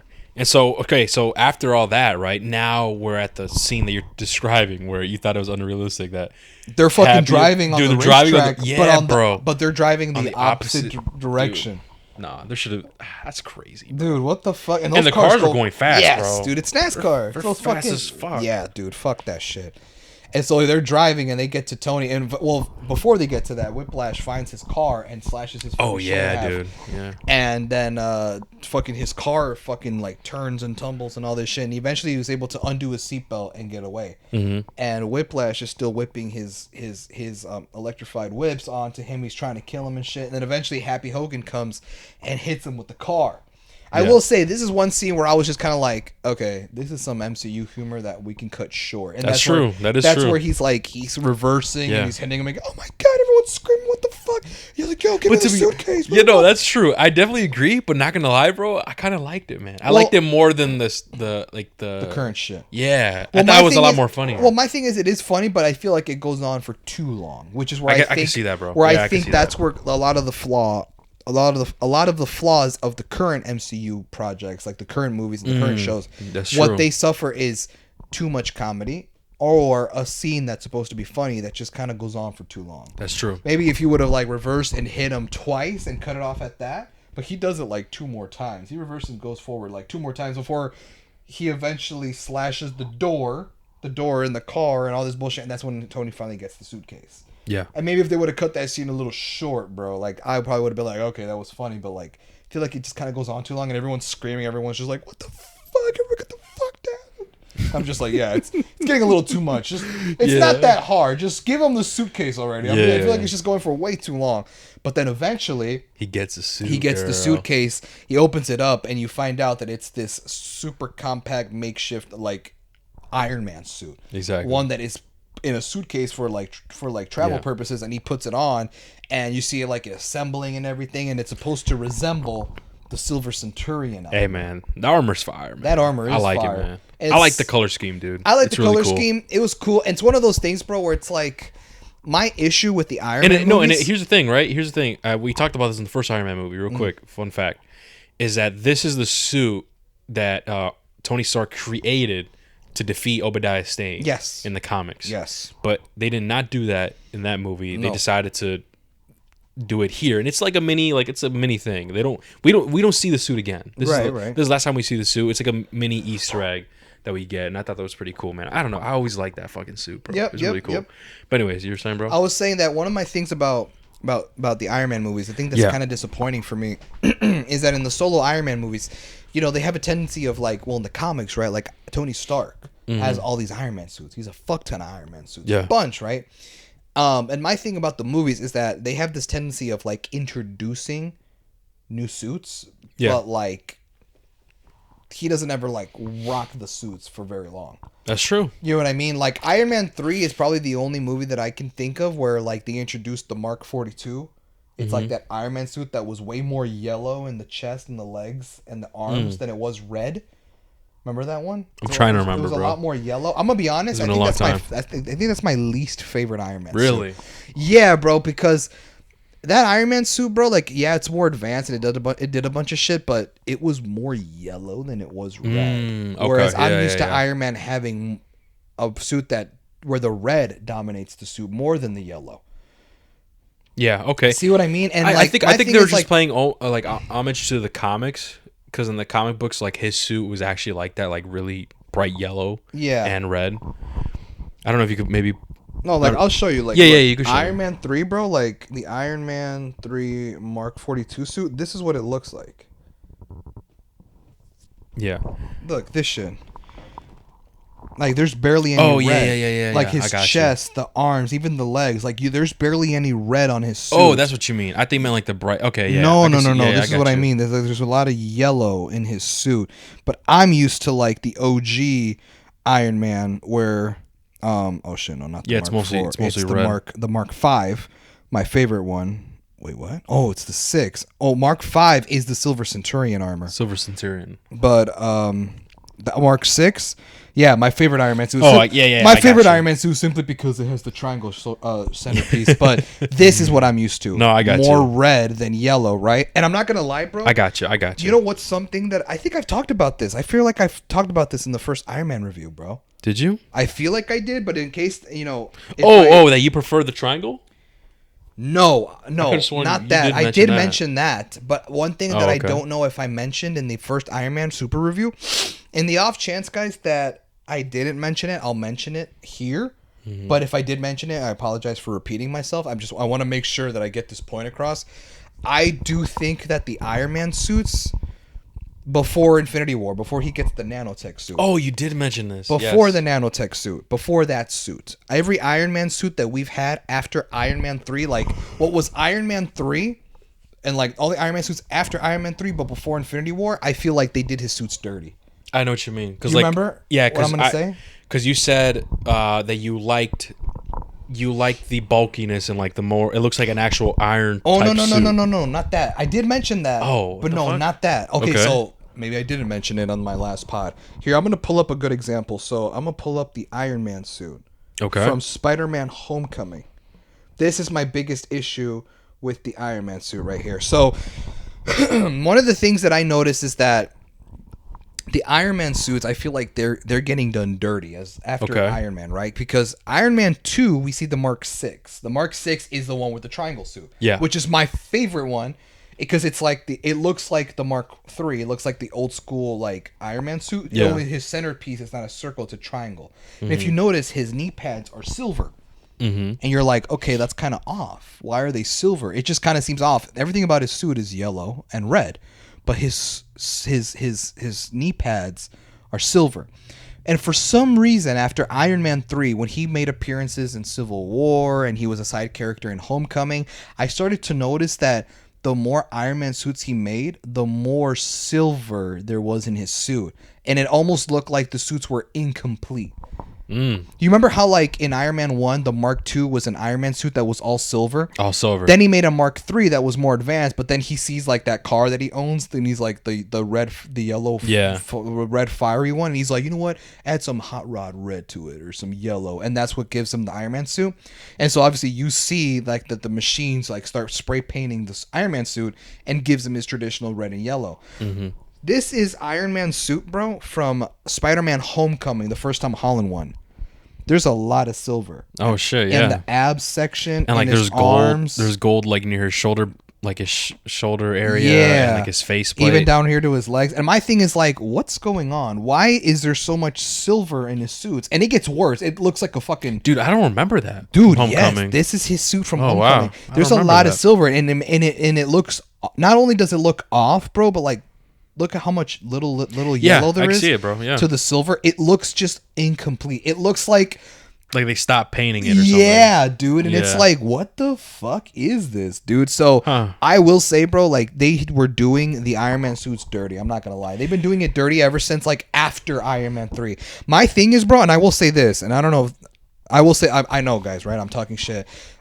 Iron Man 3, right? His Mark 42. It's too much yellow. Like I like it when it's more red. Maybe I'm also biased because red's my favorite color. But as much as I don't like Mark 42 because of how much yellow there is, I'd rather take that than this lazy, incomplete shit from Homecoming. I got you. This looks just bad, bro. This does not look good. Why is there so much silver? It was already weird enough that he has silver shoulder pads that doesn't, and like the bicep pads. Oh yeah, that little bit. Yeah. I'm like, whatever. That's what. But like, I can for whatever, right? Like that's whatever. But this, bro, just looks incomplete. The Homecoming suit. This is Mark. Sorry guys, I don't know my Roman numerals. X. It's XLV. I know VII is 7. I know X means 10. Yeah. What the fuck is L? L is unless it's 50. Oh 50, shit. 57. The Mark 57. I'm assuming that's what it is. Probably. Oh, 47. 47. 47. So the Mark 47. So this is the Mark 47. So the Mark, I'm pretty sure it's a suit from the comic books, probably. You think so, bro? I think that's why they did it. Because look, this is concept art.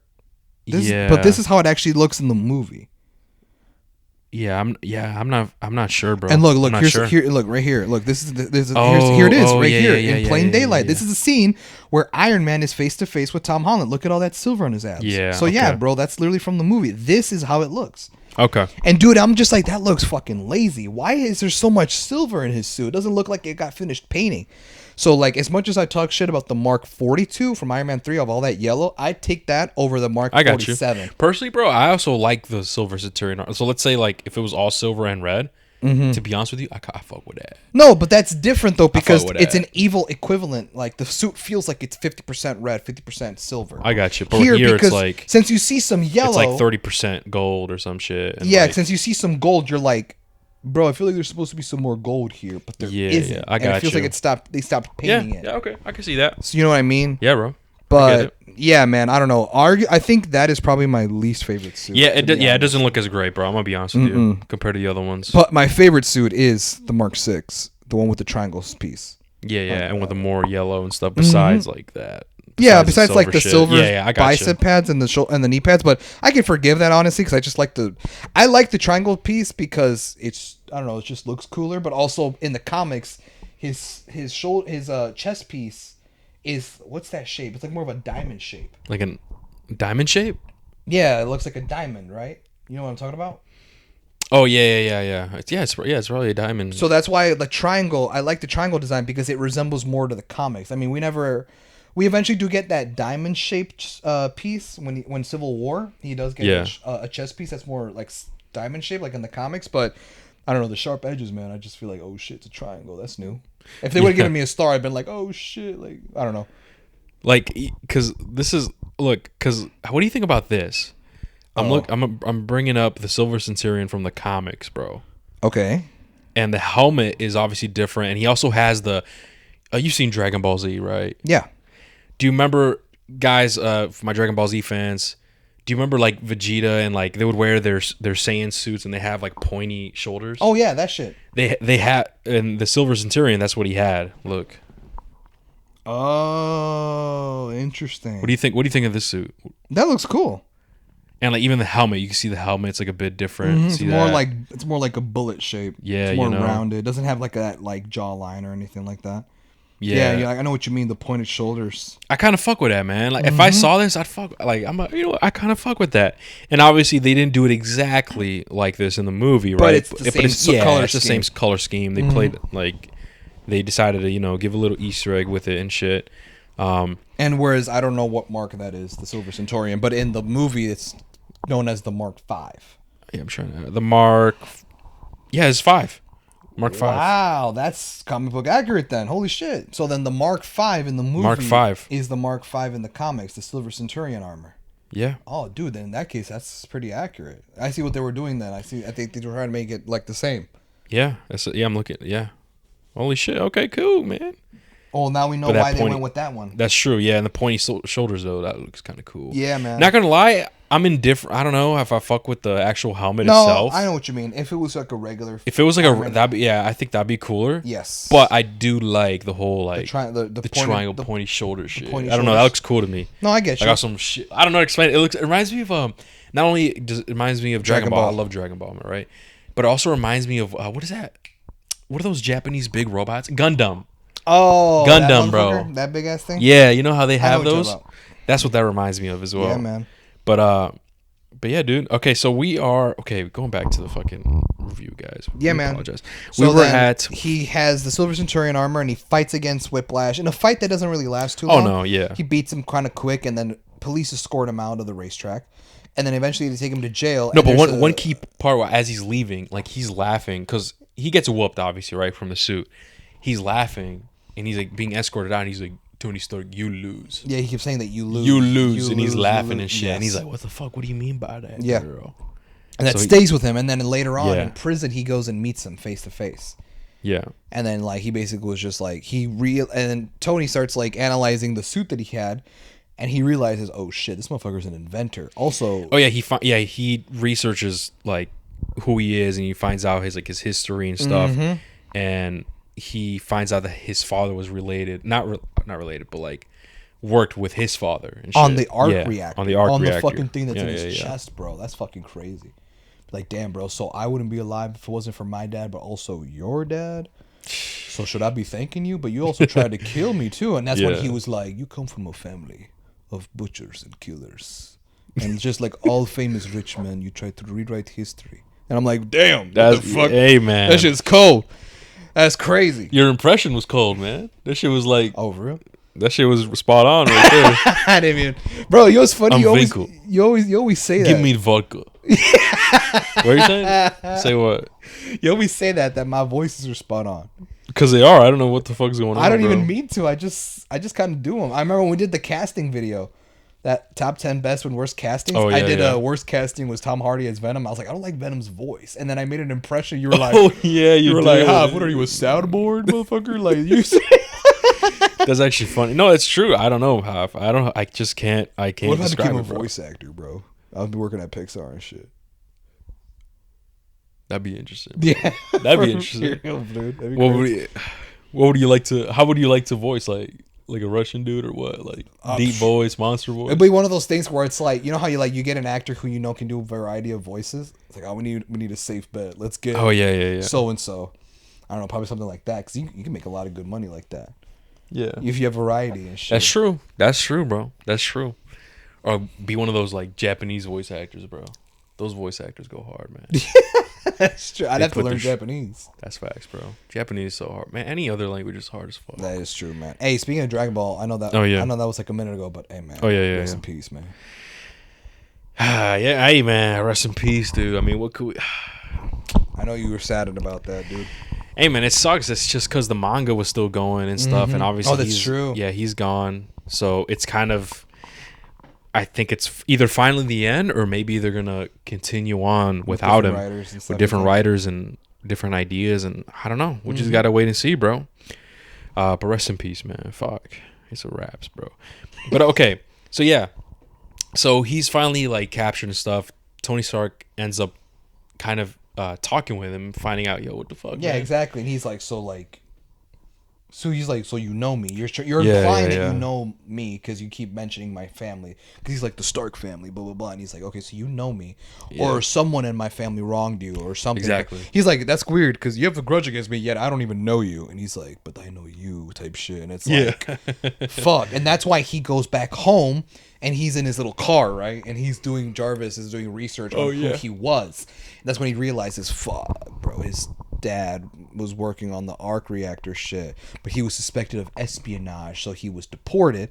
And Ivan, who was also an inventor, was also gone to prison for 15 years over some bullshit too. So he's like, oh shit, that's why he's here, type shit. Yeah, and that's it. That's all. Like, that's all the information we get from him. Yeah, man.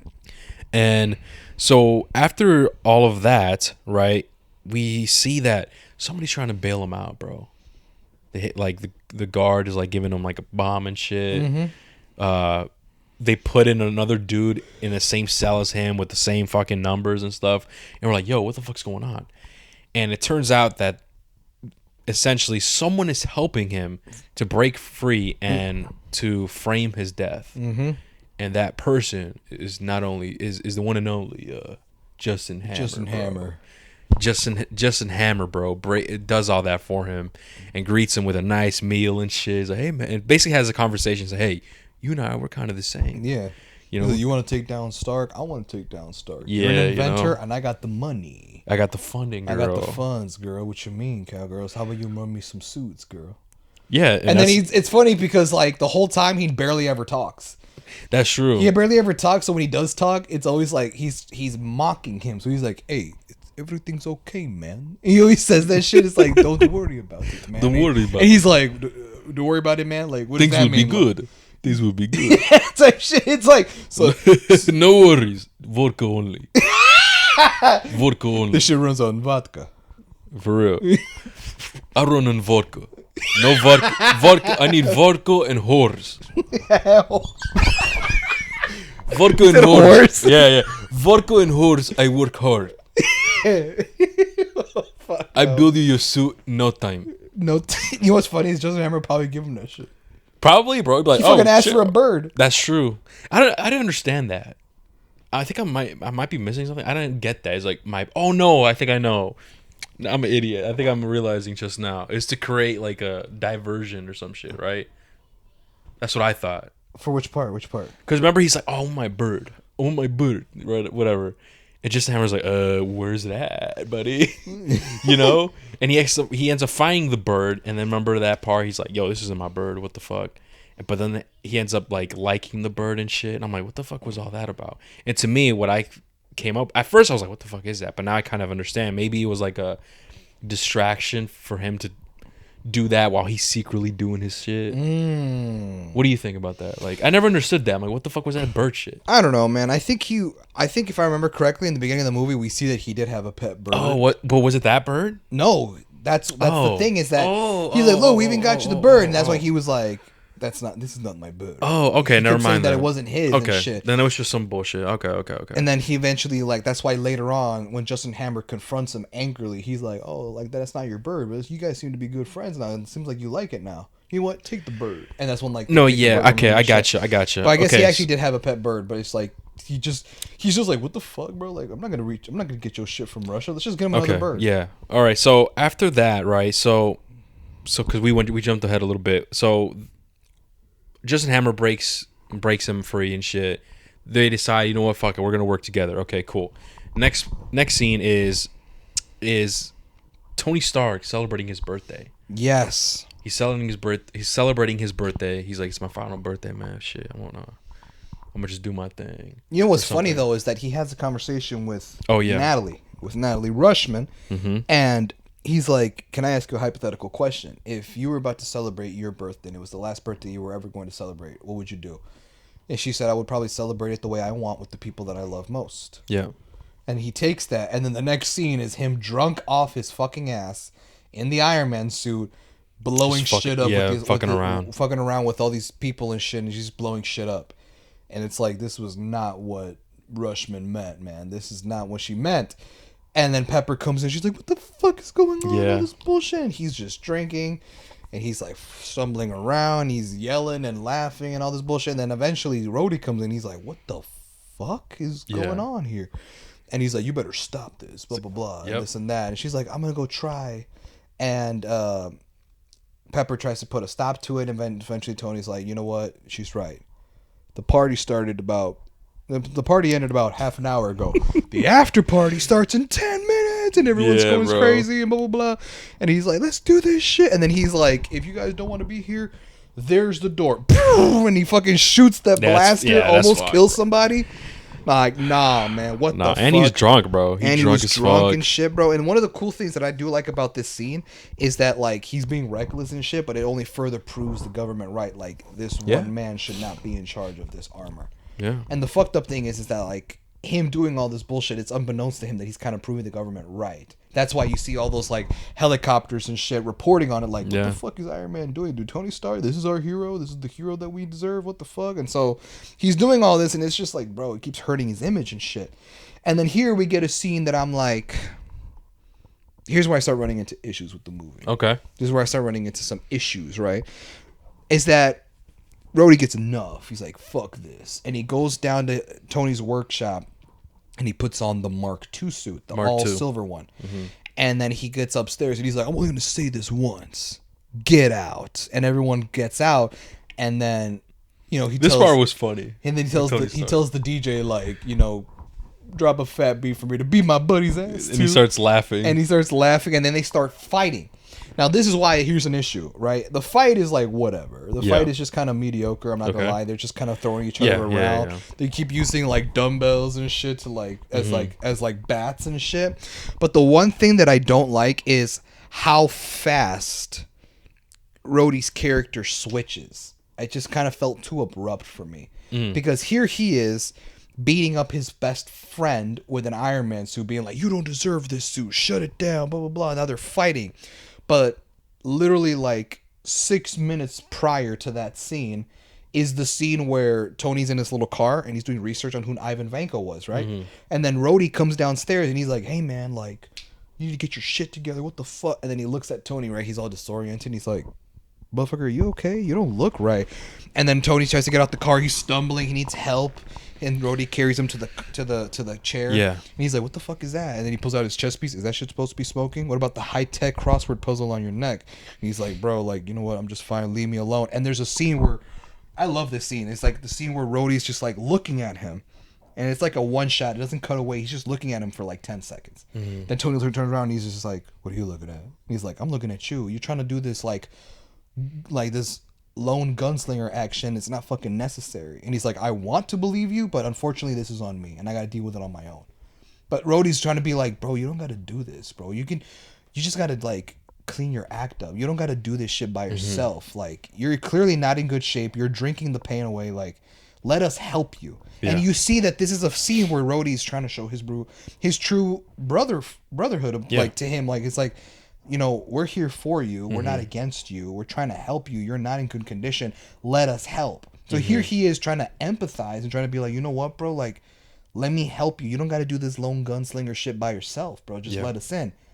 But then 6 minutes later, fucking fighting and all this bullshit, and he's throwing him around the room. And it's like, this does not feel like the same Rhodey. Well, I guess I think I kind of saw it differently because I kind of saw him like just breaking because how irresponsible Tony is behaving when legit Rhodey was sticking his neck out for him back in the courtroom. You know what I mean? So it's kind of frustrating for him to be like, okay, he's my boy. I'm sticking my neck out for you. I'm saying, no, Tony, he's responsible. He doesn't, we don't need to take this away from him and shit like that. To after you having, I'm pretty sure having endless phone calls of trying to keep him in check or whatever. So you come and see him. Oh, I want to see how he's doing right after the whole situation what you described, and you just see him drunk out of his mind, and him just shooting, almost killing somebody. Like he probably just had enough, bro. It's like, bro, I stuck. And actually, I think he says it to Potts. He's like, what the fuck? Like, do you see how he's acting while I was just defending him or something like that? And I think that's what caused him to like break. You know what, man? Fuck this shit. They were right. You don't deserve this shit. Yeah. That's how I took it personally. I think for me, bro, and it's funny, bro, because I want to go into more detail. I really do. Okay. Facts, bro. It's We'll get to facts. actually. I mean, is this halfway? After the we fight, halfway? it is, but I guess my only After the fight shit, we could get into super fast. Yeah, but like my thing is like it just happened too abruptly. I would have liked to have Okay. seen a little more scenes in between where we kind of see him empathize with Tony, but then slowly get to the point of like less and less and less trusting him. Yeah. That he gets to that point. I just felt like the scene connecting the two, because dude, they're only like 4 or 5 minutes apart from each other. Yeah. And so the character switch up, it just kind of feels jarring. It just doesn't feel natural. So part of me would have liked to have seen a descent of Brody's untrust to Tony. Yeah. Essentially, rather than him just being like, "Hey man, like I'm here for you." 5 minutes later, he's beating up his friend and shit, like literally being like, "Fuck you," and he's like throwing him around. He's literally gets to the point where they point hands at each other. Yeah. Like, put your hand down, blah blah, fuck you, this and that, and they they do blow that, each like- other out, and it's like. That's crazy. Like, I'm sure the fucking suit's bulletproof and shit, but like, Oh, yeah, you yeah, intentionally tried to like fuck your friend up. And to me, I'm like, that just doesn't sit right. Like 5 minutes ago, you were like, "Hey man, I'm here for you, dog." You know, bros before hoes type shit. And I was just like, the hoes need me, and you're fighting him, and it's like that's crazy, bro. Like to me, that's wild. Yeah. And then after this scene, we see Rhodey fly off with the Mark II suit, and he takes it to the government. Oh, yeah, he takes it. and he's like, "We're basically gonna study this shit." And then he basically turns the Mark II armor over to the government, right? And what eventually the government ends up doing with the Mark II suit is some crazy shit. But before we get to that, like you said, I think it's a perfect time that we get into Super Facts. Super facts. Yeah, man. Yeah, It's the perfect segment, time. the segment where we talk about the fun facts and the Easter eggs and shit. Yeah. So without further ado, guys, this is Super Facts. So here you guys go. All right, y'all. So this is Super Facts. Like I said earlier, guys, this is the segment that we do in our super reviews where we break down fun facts and Easter eggs of the movie that you guys may or may not have known. Easter eggs that you guys probably didn't catch while watching the movie. So we're going to get started. But before I do, I wanted to ask Hector a question, bro. Okay. So here's the thing, man. I'm going to be honest with you. I'm scared. So for Super Facts, man, I'm not going to lie. I got a lot of shit. Okay. And a lot of it has to do with like why a lot of people call this movie trash, why a lot of people hating on the villains and shit like that. Yeah. There's a lot of notes that I took, okay? Okay. So here's what I'm going to do. I'm going to leave it to you. All You're going right. to be the one to decide.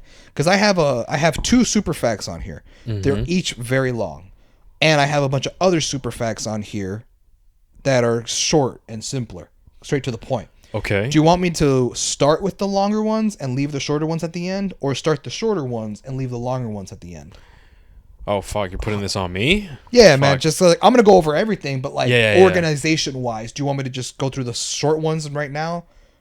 Because they're kind of short, rapid fire, or do you want me to start with these longer ones first? We could do. You know, fuck it. Let's do the rapid fire ones, Okay. and then we'll save the best for. I'm assuming the longer ones are the best ones. There's a lot of shit, bro. It's a lot of stuff that I want to get your thoughts on. Okay. Cool. Okay, so we're gonna leave those 2 super facts at the very end. So I guess the third one that I have on here. So super fact number 1 on here is one of the storyboard artists Okay. for this film was a person named Jendi Tartakovsky. Jendi Tartakovsky, who is the creator of Dexter's Laboratory, Oh wow. Samurai Jack, and the first 3 Hotel Transylvania movies. What the fuck? Okay, Yeah. so she was what the She's a storyboard artist. She's the person that Oh, storyboards wow. like scenes, like CGI scenes That's and cool. stuff like that. That's cool. So she's also the creator of those 3 projects. Dexter's Laboratory, Dexter's Samurai Laboratory was Jack, fire, and the first 3 Hotel Transylvania movies. Wow, Those with bro. Adam Sandler. Hey man, that's impressive, man. Mm-hmm, that's cool. So that's one super fact. Super fact number 2, Ghost. Right? The super villain, Ghost, from Ant-Man Oh, 2, yeah, who could okay. walk through walls, almost appeared in this film. Really? They almost What the appeared. fuck? So in an early draft in the script, it was said that it was going to show Ghost in this movie, right? Remember the chick that would walk through walls and shit? The reason is that there was an early draft of the script that was showing that Justin Hammer actually funded the machinery that helped make her suit walk through walls. Okay. Whereas we see right further into the MCU, the reason why Ghost can walk through walls is because she has powers. Like, she was fucked from the quantum realm, right? It's not so much that her suit helps her. But there was a draft of the script where it was going to be the suit that helped her walk through walls, and it was going to be funded by Justin Hammer's company. Oh, wow. Okay. Interesting. Natalie Rushman, right? We know who that is, right? Yeah. We're just not there at the movie yet where we get the big reveal. But you know who Natalie Rushman is? Yeah. Before Scarlett Johansson, Emily Blunt was almost cast as Emily Blunt. Who's that? That sounds familiar. She is. What does she play? I'm trying to think like a movie that you've seen her in. She's the wife. She's the mom in A Quiet Place. Oh, her. Oh, wow. Really? Yeah, John Krasinski's real life wife. Yeah. Basically. Okay. She was almost cast as Natalie Rushman, quote unquote, in this movie in the early casting calls. No offense to you, but I'm glad that that wasn't the case. Hey man, that's all I'm gonna say, man. Yeah, man. Before I make things worse. That's facts. So, that's interesting. Next super fact I have on here is Sam Rockwell. He signed to be in this movie as Justin Hammer right away, even before reading a finished script. Wow. I wonder. Damn. So they really had like full trust on him, man. They said, "Hey, man, fuck it."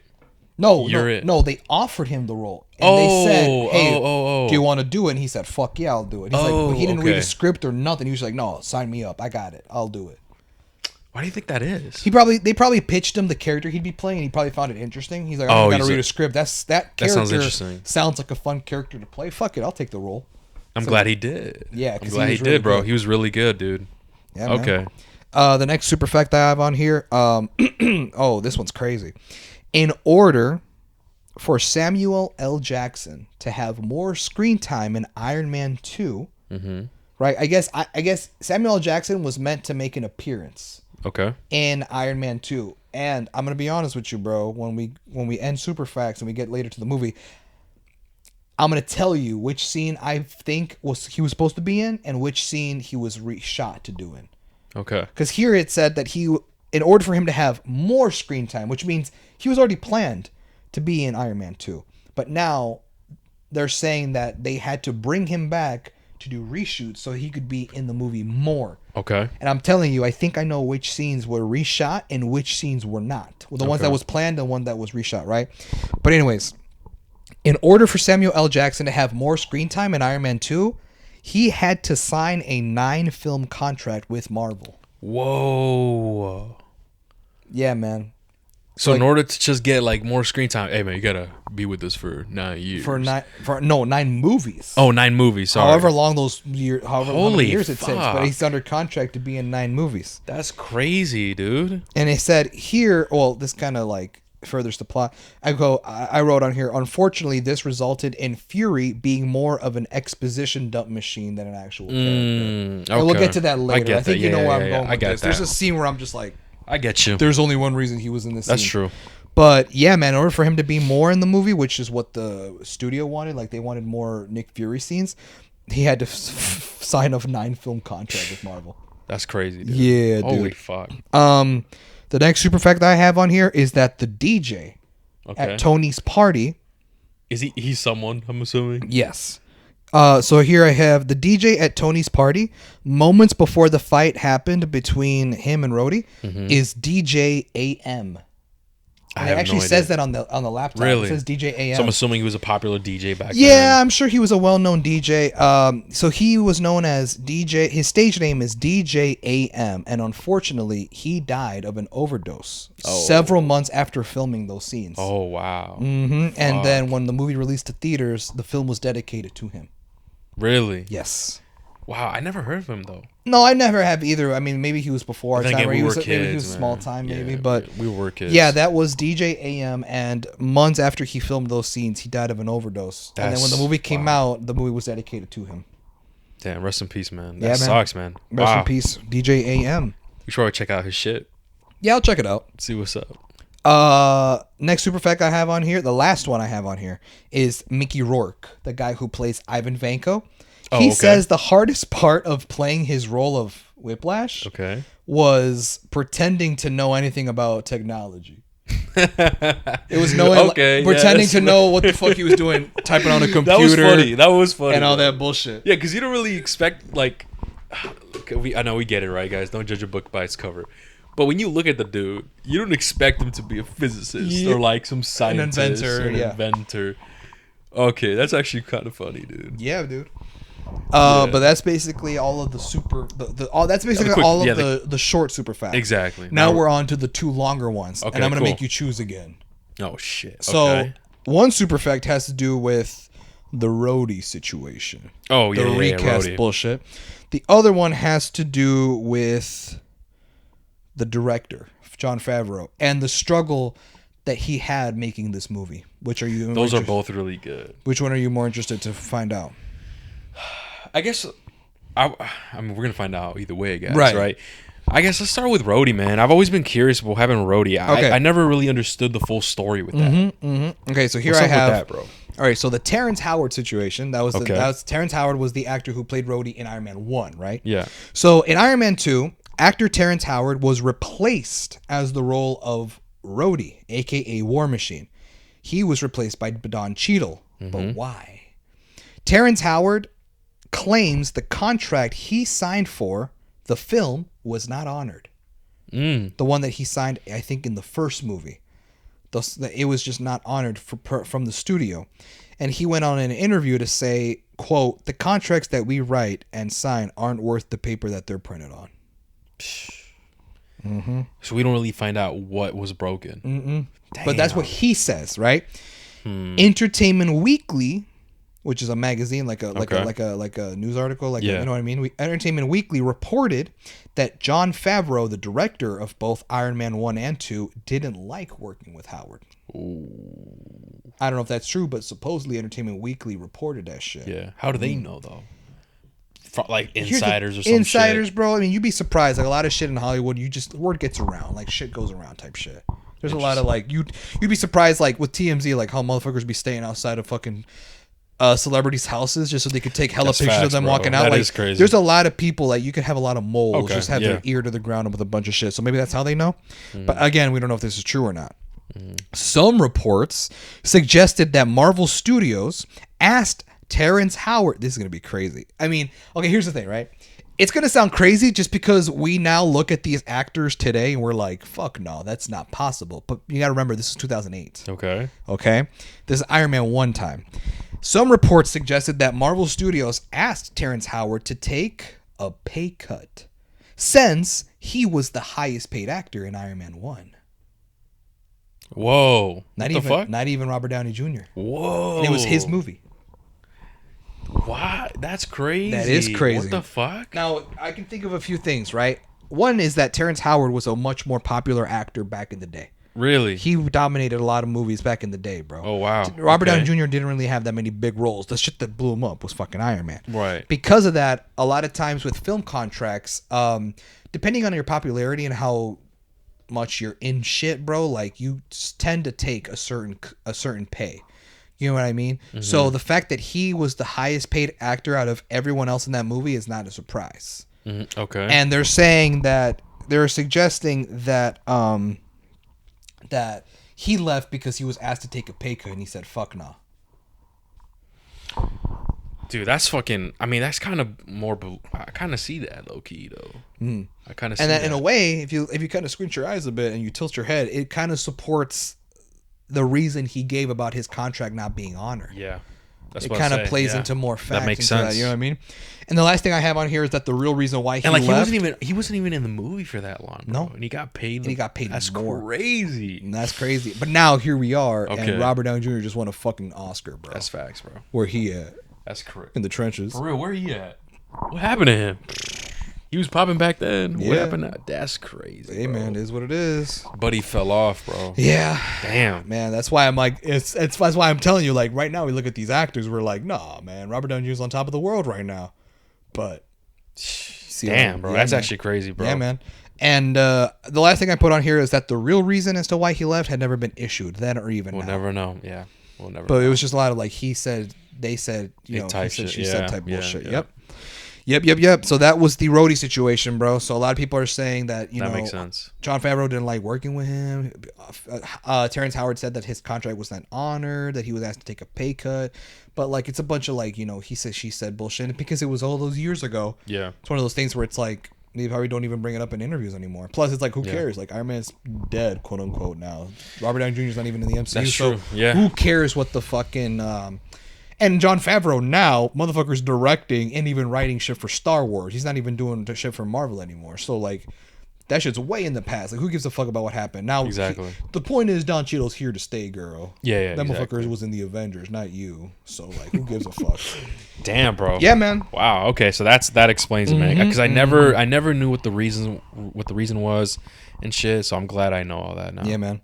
Okay, now we're on to the last super fact. The All right, longest cool. super fact that I have on my notes. Okay. Bro. This is the longest. Now, unfortunately, bro, because I wrote a lot, I'm gonna just read what I wrote on my notes word for word instead of I tend to like Okay. I tend to kind of like skim what I write down and I just kind of summarize it. But because I wrote a lot, I mean, you could see I wrote a fuck ton of shit. Holy fuck. Yeah, man. It's like a fucking script. I'm Okay. going to read this shit word for word because, like, I wrote Okay. this shit cohesively so that I could understand it. Yeah. So So, I'm everybody listening, man, listen up. Just like I'm about to listen up right now. bro. Let's see, man. Let's so lock in. Here's the last super fact, okay?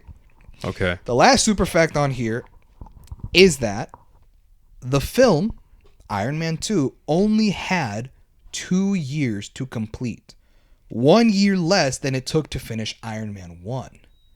Why? Because the studio was rushing them Wow. to finish the movie. Damn, bro. Now you gotta Okay, that remember- kind of now you gotta explains remember, some things, Disney bro. bought out Star Wars. Well, they did, right? But like they bought out Marvel Studios, and now Yeah. Disney are in the higher ups. Yeah. Now Yeah, they're yeah, the yeah. ones that are running the game and shit. And Mm-hmm. so they basically told, "Hey, let's make an Iron Man 2. The first one fucking crushed it in the box office. Let's make a sequel, but we want you to do it in 2 years." But it took us 3 to make the last one. Tough shit. So they had one. Okay, that explains some things. Yep. All right. Yep. Damn, bro. They're bitches. They are bitches, man. But it gets worse. Oh, no. Oh, you're gonna get mad. It gets Oh, worse. no. Not helping the situation. Okay. John Favreau had difficulty completing the film as the Marvel Studios higher ups continually intervened with the film.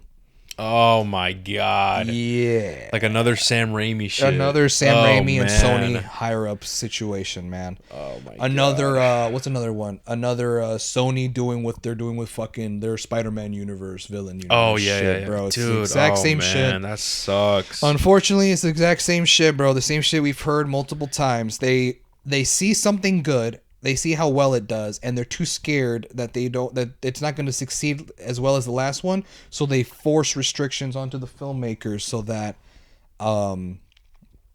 to play it safe type shit, I guess you could say. Why, bro? I Just don't know. why? I don't know, bro. Like that's so stupid. So that's one thing I hope with James Gunn's new DCU, bro. Like hope like that that's Warner Discovery that does not happen, bro. fucking yeah. Just I hope so. Just stop. Just don't even Let get him involved. do his own bitch. thing. He's got his own 8 to 10 year plan set up. Yeah, he dude. knows that like tone and And he has like his reputation. Like they could, if they're like worried, like nah, man, come on, we got to get involved. Motherfucker, do you see the movies and shit that the projects that he's been in or like he's worked on? Let him be. yeah. And many studios and many like big ass higher ups, man, they got to start doing that, dude. Because when you start getting involved, it kind of things doesn't go well. People kind of lose passion and kind of drive, and it just becomes like shit, dude. Look what happened with Sam Raimi, dude. Yeah, man. That Spider-Man 3 movie could have been a lot better. Yeah, that's true. And I agree. now this movie could have been a lot better, bro. Now that you're telling me this shit, it makes sense. Oh, but it gets worse. Oh my god, what's worse? Okay, Okay, so yeah, Marvel Studios continually kept intervening with the film. Okay. This included having Favreau and Justin Theroux, who was the screenwriter, right? This included Favreau and Theroux constantly rewriting the script multiple times as they were shooting. No, bro. Yeah, dude. They were doing that to them. They were making them rewrite shit shit. while they're shooting.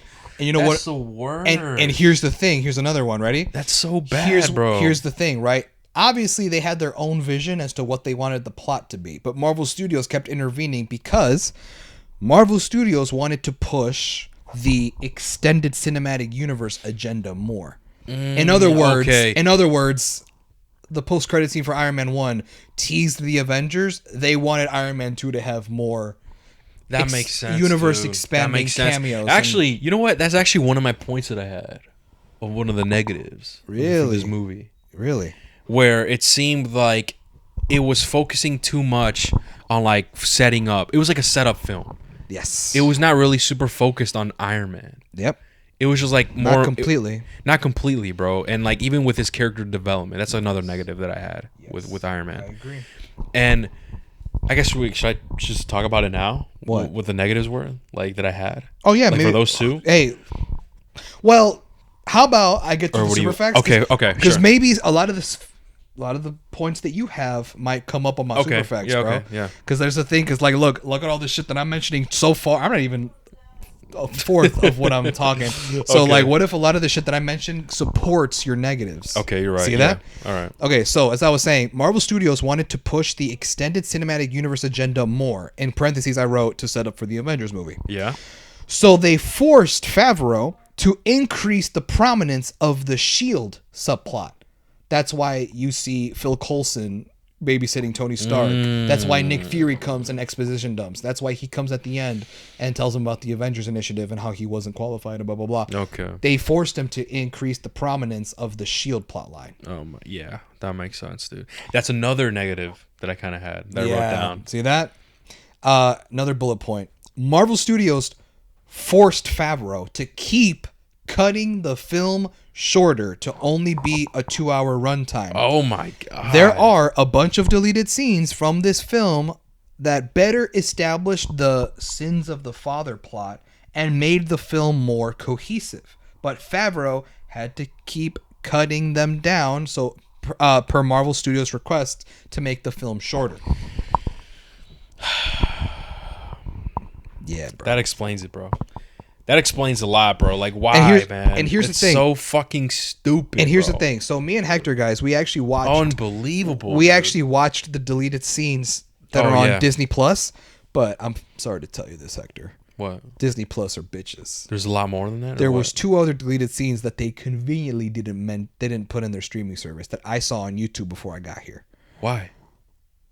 Well, the deleted scenes that I watched, one of them was the one where Rhodey is talking to Tony, right? Where he's like, "Hey man, you're trying to do this lone gunslinger act shit, right?" Okay. That scene was originally a longer, and it went. And that's one of the best scenes. And it went on longer, and it further supports his dissent of his distrust against Tony. Why do you think his turn felt so abrupt? I get it. That scene was longer, and you actually see his distrust kind of lower in that longer scene, but it was cut for time. Wow. Another deleted scene was an alternate ending. The ending that we got in the movie was not the original ending we got. Okay. So, you want me to talk about it now? Yeah. So the ending to Iron Man 2, right? We're going to fast forward a little bit. We'll get to it again after Superfacts.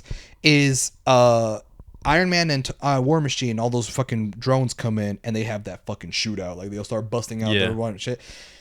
And then they're like, hey yo. They're like, hey, yo, there's one more drone coming down your way type shit. And so one fucking drone comes down, and it's Whiplash in his fucking suit. And he whips out his Whiplash, and he has one small-ass fight with Tony and Rhodey, and it ends abruptly. Yeah. That's what we get in the movie. In the deleted scene, after Tony and Rhodey bust all the robots, you see Pepper Potts walking outside like of the expo, and it turns out that Whiplash wasn't on a computer. He wasn't on a computer controlling the drones his entire time. He was actually at the expo. Whoa. And he comes out and he has a knife to her neck. Oh man. And holds her hostage. That's so much better already. And then Tony's like, Pep, are you with me? Say you're okay. And then he hears Ivan's voice like, we are okay. And he's like, fuck, it's Vanko. And he flies off and he goes right to where they are. And then he's like, let her go. And he's like, hell no. And then he gets out of his Iron Man. Tony Stark gets out of his Iron Man suit. So he's completely like, he has nothing on. Yeah. And he's like, let her go. She's not a part of this. She's not like you and I. She's normal. We're the same. And he's like, the same? Not yet. Not after you have lost everything, like I lost everything, and I'm about to make you lose everything. And he basically threatens to kill her. Oh, wow. And then, like, I was driving while I was watching this, so I didn't get to see, like, some bullshit goes down where eventually he gets the upper hand and they push him off, and then eventually Tony Stark kills him. Wow, bro. But yeah, bro, so that further expands the character of Whiplash. That's so much better than what we got, man. And it's funny that you say that they don't include that. They don't include that in the Disney Plus shit. Mm-hmm. Those 2 deleted scenes. Mm-hmm. That is crazy, dude. Oh, man. Wow, bro. Yeah, man. That's unbelievable, bro. Yep. This movie could have been so much better. Mm-hmm. But because they did all of this shit. Well, you got more, Hal? I got more. All right, bro. So, let's see, man. This is a really long... This is kind of a long bullet point that I wrote down. So I'm going to just read it like how I have it typed out. I put on here... Ivan Vanko was originally written to be a more complex and layered villain to Tony Stark. In the special features of the movie, it is implied that Vanko is supposed to be a darker, mirrored version of Tony Stark, a man whose father was an inventor of the arc reactor. Favreau wanted to push the Sins of the Father storyline more by having a story where Howard Stark stole Anton Vanko's side of his ideas and created the arc reactor under his own name. Oh. Because of this, the Vanko family lived to be a poor, forgotten Russian family who never got to live an exotic, rich legacy because the Stark family diffused any possibility of that. Wow. In result of that, the Stark family went on to be praised and famous for many decades because of Howard Stark's quote-unquote invention. Because of this, Ivan Vanko builds his own suit running on an arc reactor and goes after Tony Stark and his legacy, not only as revenge for his father getting screwed over, but to prove the government right of him being an irresponsible, drunken prick that could not be trusted with an Iron Man suit at his own free will. Wow. That's actually really good, man. I would have liked to see that, to be honest, man. Because... The Whiplash that we got was just not it, bro. Yeah, so obviously right there you see in the special features, Jon Favreau said that he wanted to make Howard Stark just steal his ideas and make the arc reactor and get all that praise. However, in the exposition dump that we get from Nick Fury later in the movie, he said, oh no, Anton Vanko was always a bad guy. He was always an asshole. He saw the arc reactor as a way to get rich, and he was going to sell the ideas to the Soviets. When your dad found out, he got him deported. That's so basic. That diminishes any character that the Vankos had. Exactly. And it essentially kind of downgrades Ivan Vanko to be this layered villain with a history with the Stark family to a generic one-dimensional Russian bad guy that's just kind of like a whatever villain, unfortunately. Yeah, dude. That's why. Whereas Favreau wanted to do that, Marvel Studios wanted Vanko to be just some one-dimensional, forgettable Russian villain. Therefore, most of his screen time was actually cut out of this movie. Wow, man. And in place of his scenes being cut out, Favreau had to reshoot a lot of scenes that would further diminish the character development of Vanko. One of the most obvious reshoots being Nick Fury exposition dumping to Tony Stark and the audience that Anton Vanko wanted to use the ideas, basically what I just said, to sell to the Soviets, to get rich, and that when Howard Stark noticed, he had him deported. Wow. That was a reshoot. That's crazy what you're telling me off. Because like everything that's been cut out and shit or downsized seems so much better and probably could have made the movie a lot better, bro. Yeah. Because I actually would have liked seeing that because it would have added more character to Ivan and more story to him, and he would have been a better villain. You know what I mean? Rather than just being wasted in this fucking movie. Exactly. Also on here, this is just like I wrote this down. This is more of an opinion. Okay. I put I see this as a massive waste of Ivan Vanko's character. Absolutely, because we bro. could have had a sympathetic villain who isn't necessarily completely evil and is somewhat right. And has some complexity. Exactly. You know? And we see a villain who was the result of Tony's father's sins. Yeah. It's not like it was Tony's fault that the Vanko family never got a legacy and went on to be forgotten. It was his dad's, further advancing the sins of the father. That's what they were kept calling it. And that plot line could have been used where Tony can do right by his father's mistakes in the past by using his current Stark legacy with the Iron Man suit to do right. Mm-hmm. It's obvious that Vanko will not stop until Iron Man is finished. But he can use his Iron Man suit, which is powered by the arc reactor, so it's like a full circle moment, to stop Vanko and get to create his own Stark legacy as a hero and not as the irresponsible drunken guy that his father also was decades ago. And that would have been so much fucking like better, bro. Adding more character development to Tony Stark. Because to be honest, in my opinion, bro, we really didn't see that. We didn't really see character development with Tony Stark, bro. Mm-hmm. That's like one of the negatives that I had. Mm-hmm. Is that he's the same person from the beginning of the movie and the end, even despite everything he just went through. Yeah, him almost dying and stuff. That's one thing. We see character development happen with him throughout the Marvel Cinematic Universe, right? Cool. But this movie, this could have been the start of that. Mm-hmm. But they didn't.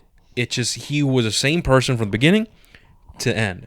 Despite him, dying and, that's that awesome scene that we get with his father and shit. Mm-hmm. Like, there was not really any character development with him, bro. Mm-hmm. And that's the thing, that's one of my negatives that I had. Is there more? Or I have a few more. Okay. Yeah, keep going, bro. So the last few things I have on here. One thing I want to read is a quote. Okay. I'm going to read a quote. It's from Mickey Rourke, the actor who plays Whiplash. Oh. And this is a quote from an interview that he did in 2011 with Crave Online, which is a Canadian television network. Mm-hmm. The quote goes, this is me quoting him now. I explained to Justin Theroux that Justin Theroux and Jon Favreau that I wanted to bring some other layers and colors, not just make this Russian a complete murderous, revenging bad guy. And they allowed me to do that. Unfortunately, the people at Marvel just wanted a one-dimensional bad guy, so most of the performance ended up on the floor. It is too fucking bad, but it's their loss. At the end of the day, you got some nerd with a pocket full of money calling the shots. Favreau didn't call the shots. I wish he would have. Wow. Oh my god, bro. Why are they like this, bro? Why, Hav? That shit would have been fire, bro. This movie would have been even like fire. Probably another 10, bro. Maybe. That's what I'm saying. But no, dude. Fucking the higher ups, bro. They just don't give a fuck. They just care about the money. They don't let talented people do their thing. Mm-hmm. That's unbelievable, bro. Yeah, man. The last absolute and nothing has changed. We see that in the current Marvel shit. That's facts. Unbelievable, bro. It's like, wow, man. I just, no words have. They're like, that's so stupid, bro, and so unfortunate, bro. That like this movie could have just with Spider-Man 3 with Sam Raimi. What could have been, bro? It could have been another great movie, bro. Yeah. But unfortunately, that's wow. That explains it, bro. All of this, what you just said, was my negatives that I had. Which I'll get to them, but I'll let you finish, bro, and then yeah. Oh yeah. So the last thing on this is very quick. The last super fact that I have on here is obviously after everything I just said, the miserable experience of making Iron Man 2 made Jon Favreau turn down the opportunity to direct Iron Man 3. Wow. That's why Iron Man 3 is directed by a different director. I don't know if you knew that, but no, I didn't know that. But dude. Can you blame him, bro? No, that makes sense, man. No. That makes fucking sense. I would have done the same thing. Like, all right, cool. I'm gonna just pump this movie out, bro, and leave me the fuck alone, bro. Like, fuck this shit. Wow, bro. So that was it. That's all the super facts. Okay, man. Fuck, dude. I guess since we're already here, guys. That's you basically talked about all the negatives that I had. Yeah, man. Bro, the character development with Tony Stark, which I think they could have done more with him. Mm-hmm. Well, in this movie. At least, obviously, we do get that in the end, right? Yeah. But in this movie, they could have done that. The two, what's it called? The wasted potential of Whiplash with Ivan, wasted potential with him. That's another negative that I had. What else? I had the too many subplots, in my opinion, where it just too many subplots that didn't necessarily have to be there, especially the whole Shield and. Setting up the Avengers. Yeah. With the inclusion of... What's her name? Natalie Rushman. Exactly, Black bro. Widow. We didn't need all that, bro. Just what the fuck's going on here? And the whole Justin Hammer situation as well. What could have... Listen, the whole him dying... Okay, that subplot, cool. Keep that in. and also maybe branch off and extend more of Ivan's story, like what we were supposed to get, right?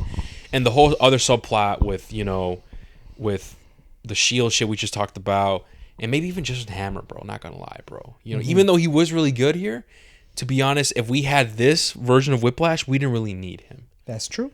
You know what I mean? That's true. Though we didn't really need him in there, so that's like the other negative that the other negatives that I had. The other negative that I have, is I guess maybe we should.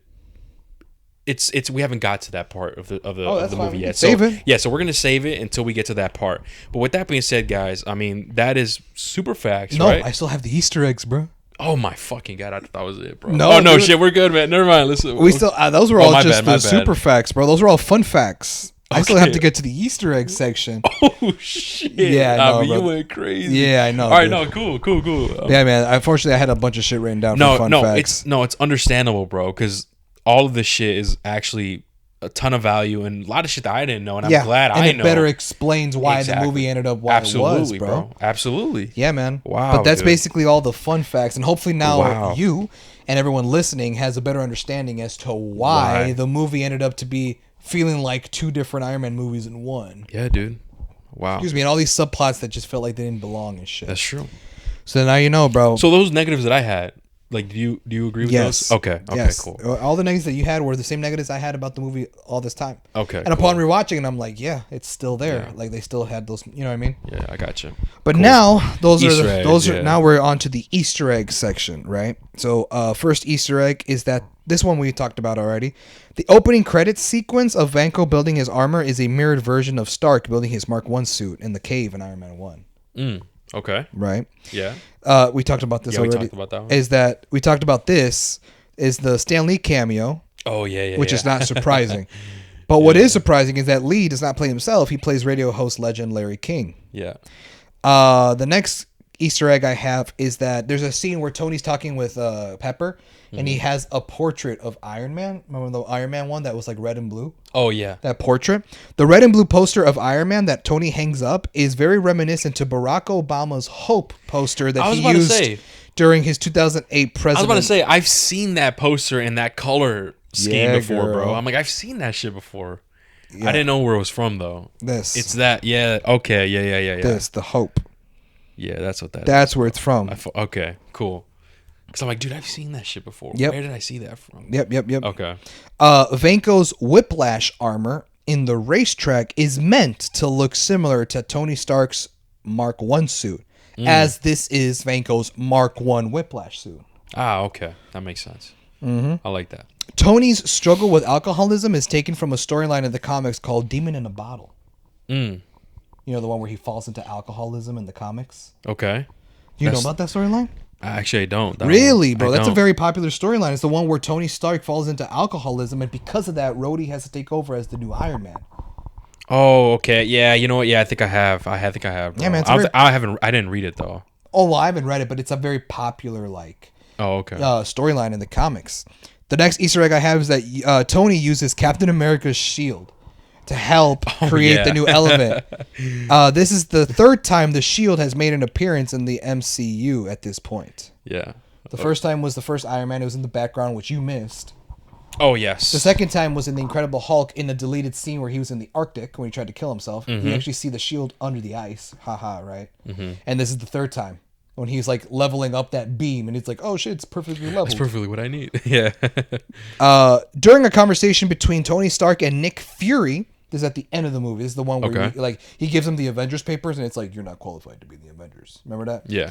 In the background, I was noticing if you saw it. I was watching the scene and I was like, oh, here it is. I wonder if Hector noticed. I didn't notice. In the background, there is a screen monitor that shows the news reporting on the aftermath of Harlem after the events of the Incredible Hulk. Oh no! Really? Is that actually in the movie? Yes. Dude, I didn't see that. Fuck. In that wish I did. In that same scene, there's another monitor behind Tony of a world map with highlighted marks all over the world. One of those marks being on Africa, referencing Black Panther's homeland, Wakanda. Wow, I missed that too. Yep. That's actually cool. Here, I got a few more. The scene where Iron Man. Oh, What? we got to this one. Actually, I'm gonna leave. You want to save this one? I'm or gonna what? save this one last because I have a lot to say on this one. I'll leave Okay. that one last. I'm gonna skip that one.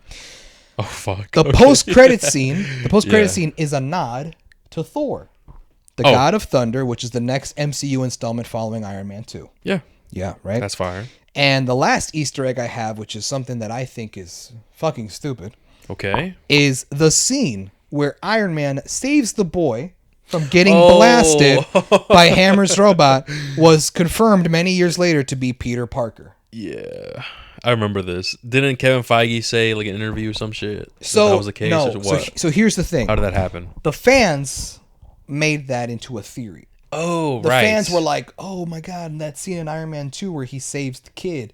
What if that was Peter Parker?" Like, Yeah. oh, because like the whole thing about Peter Parker, when we meet Tom Holland's Peter Parker in Civil War, he like idolizes Tony, and that even further expands into Homecoming, where he's like on the phone and he's like, "He might Exactly. call me for the next Avengers level threat," like all this bullshit, and I look up to Iron Man and this bullshit, right? So a lot of people were like, "Oh shit, what if that was Tony Stark?" And Kevin Feige kind of played into that fact by being like, "Oh, like." Yeah, maybe, you never know, blah, blah, blah. He kind of like a tongue-in-cheek, kind of like, wink, wink, type of shit. But then it was Tom Holland who came right out and said, "Yeah, man, that's him, blah, blah, blah, this and that." And so because of this whole fucking ordeal, Kevin Feige officially confirmed that is Peter Parker. He did? Yes. Kevin Feige said, you know what? That's him. That's actually- canon. Oh, man. I don't like that. I don't like that because it's like, no. Like, no. I don't like that. But For me, it's like, why? canonically, it's canon hive in the MCU, girl. I know, We but can't do anything about it. That's what I don't that like. Sucks. Yeah. That's what I don't like like it, bro, that. because it's like for a few reasons. One, in every single movie that Tom Holland shares with Robert Downey Jr., Spider-Man and Peter Parker, why does he never mention the fact like, "Hey man, when I was a kid, you saved me"? That's true. He never mentioned it. That's why it's stupid, because it's like, no, they just confirmed that because they wanted the fans to be happy. Exactly. Yeah. But like the movies never actually referenced That's true. Tom Holland Spider-Man being like, "Oh dude, when I was a kid, you saved me and I wanted to be like you." Remember that whole bullshit in Homecoming where I'm like, "I just wanted to be like you." What about us? Why wasn't there any dialogue where he was just like, "Man, you saved me from those robots at the expo. Like that was me. And No, yeah, I that's wanted true. to be like you. You saved my life." Like there's no dialogue at all between the two regarding that situation. Yeah. So like Yeah, to me, bro. it's like it just tells me like, well, that's because it was never planned. They just confirmed that shit. No, years that's later. exactly what happened. So I don't fuck with that, bro. Yeah, man. That's Another weird. thing is just like, I never liked the Tom Holland version of Peter Parker Oh, because me neither. Yeah. because his version of Peter Parker wants to be Spider-Man, Yeah. to impress Tony Stark, and because he wants to like be an Avenger, and oh shit, he might call me for the next Avengers level threat and blah blah blah. But to me, man, at my core, my Spider-Man was Spider-Man because his wrongdoing in not stopping that robber got his uncle, his father figure, killed.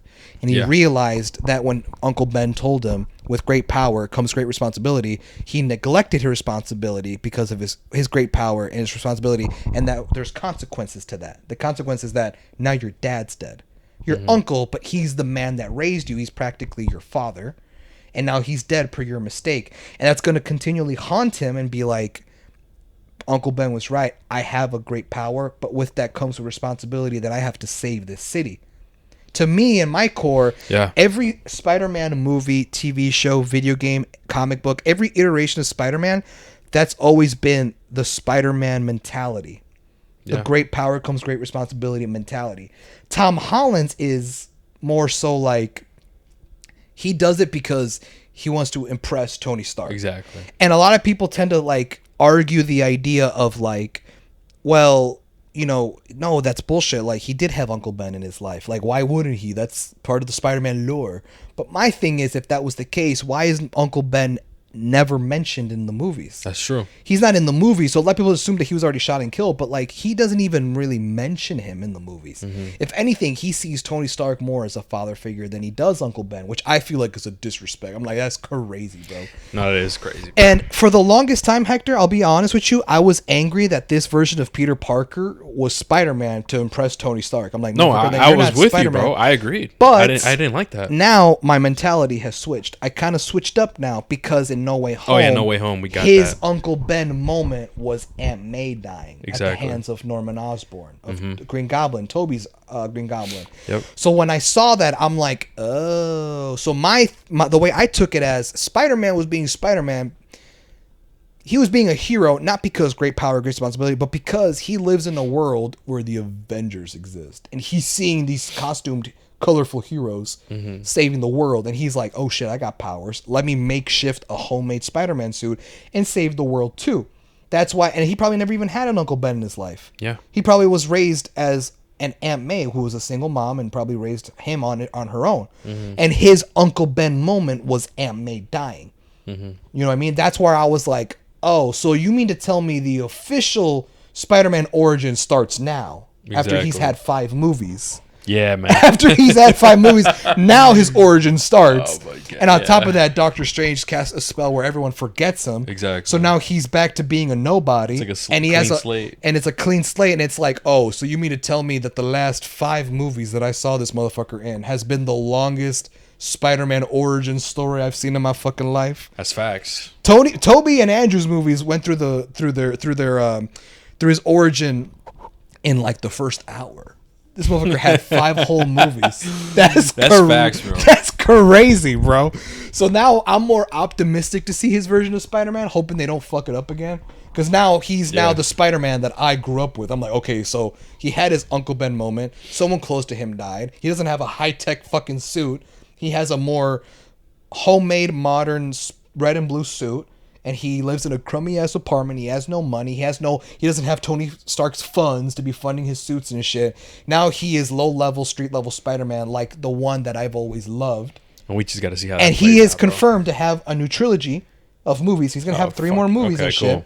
And he's also confirmed that him and Daredevil are going to be the leaders. That's gonna be fire. Are going to be the leaders of the street level heroes. So now I just have to hope that the MCU doesn't fuck it up. That's gonna His actual Spider-Man career started now, technically. Yeah. In my eyes, right? Like, so I'm like, that's crazy. So for me, it's just like that kid being Spider-Man, being Peter Parker is not true. Yeah. Y'all just confirmed it for the fans. Mainly, let's be honest. Not just the fans, bro. Mainly the fangirls. The bitches who be drooling over Tom Holland and like go crazy about him to make them happy. To be like, yeah, whatever. Prepubescent stupid bitches, whatever the fuck, man, right? But yeah, bro.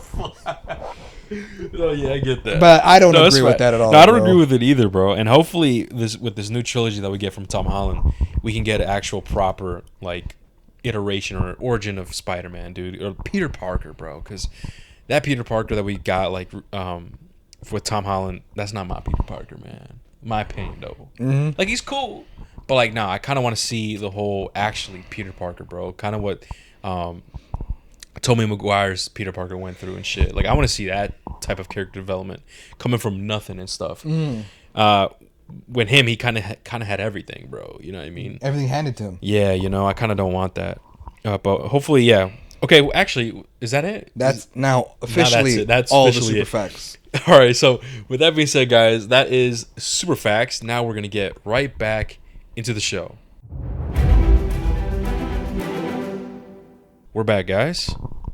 Okay, so Hav, where do we leave off at? All right, so like I said before with the super facts, basically just to recap, Tony and Rhodey had a fight. Rhodey leaves with the Mark II suit. He turns it into the government, to the Air Force, and they're about to deck this shit out. They're going to study it and basically see, like, what the fuck's up with this suit, right? While he's doing that, we pick up where Tony Stark is recovering his hangover the way anyone does, with a donut and some coffee. And he's on top of an actual fucking donut, on top of a donut shop, and Nick Fury's there and tells him to get down from there and shit. Yeah. So they get down, and he starts having a conversation with him inside the donut shop. And he basically tells him, like, hey, man, like, you need to stop all this bullshit. Like, you're disgracing your father. You're doing all this crap. Like, fuck no. You need to clean your act right. And as he's telling him all this, we see Natalie Rushman walk up, and we see her in a comic book accurate suit, and you're like, what the fuck? She bad too. She bad as hell. And so we were like, what the fuck? And you're like, and Tony's like, you're fired. And she's like, that's not up to you. Yeah. And that's where Nick Fury is like, I want you to meet Natasha Romanoff. and this girl was assigned to basically like keep an eye on you to make sure that you're not fucking shit up and stuff. And he was basically saying like you need to clean up your act and this and that, and like I have all this other bullshit going on around the world. I can't be here babysitting you and type shit. Then that's when Black Widow injects him with that thing in his neck, and then you see that like the shit that's poisoning his blood is gone, goes away, and it temporarily like diffuses his symptoms. Yeah.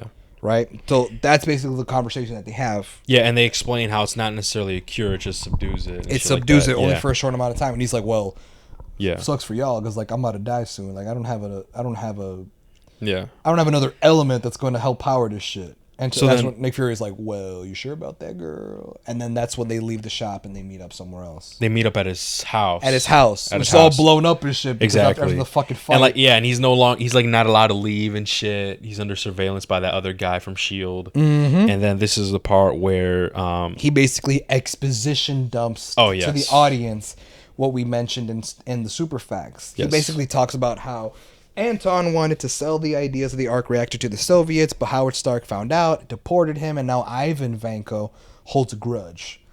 And I'm like, well, that kind of does the character development of Whiplash dirty, but whatever. Mm-hmm. And after doing that, he also goes on to say that Howard Stark always believed that his son Tony could be the one that find the answer. Yeah. That would bring his legacy forward and would like find this new element and all this shit, right?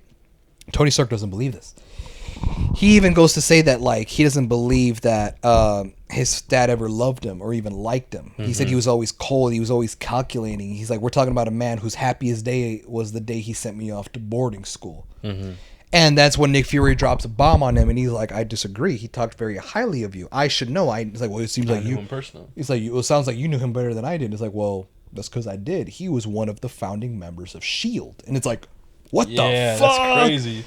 Howard Stark founded S.H.I.E.L.D.? And you're like, whoa, what the fuck is that? And so, yeah, man, you find out that he was part of S.H.I.E.L.D. And so he obviously knew Nick Fury at some point. And Nick was like, nah, man, I'm telling you, bro. Yeah. He talked very highly of you all the fucking time. Mm-hmm. And he's like, what? And he's like, listen, man, all the answers that you have are in this box.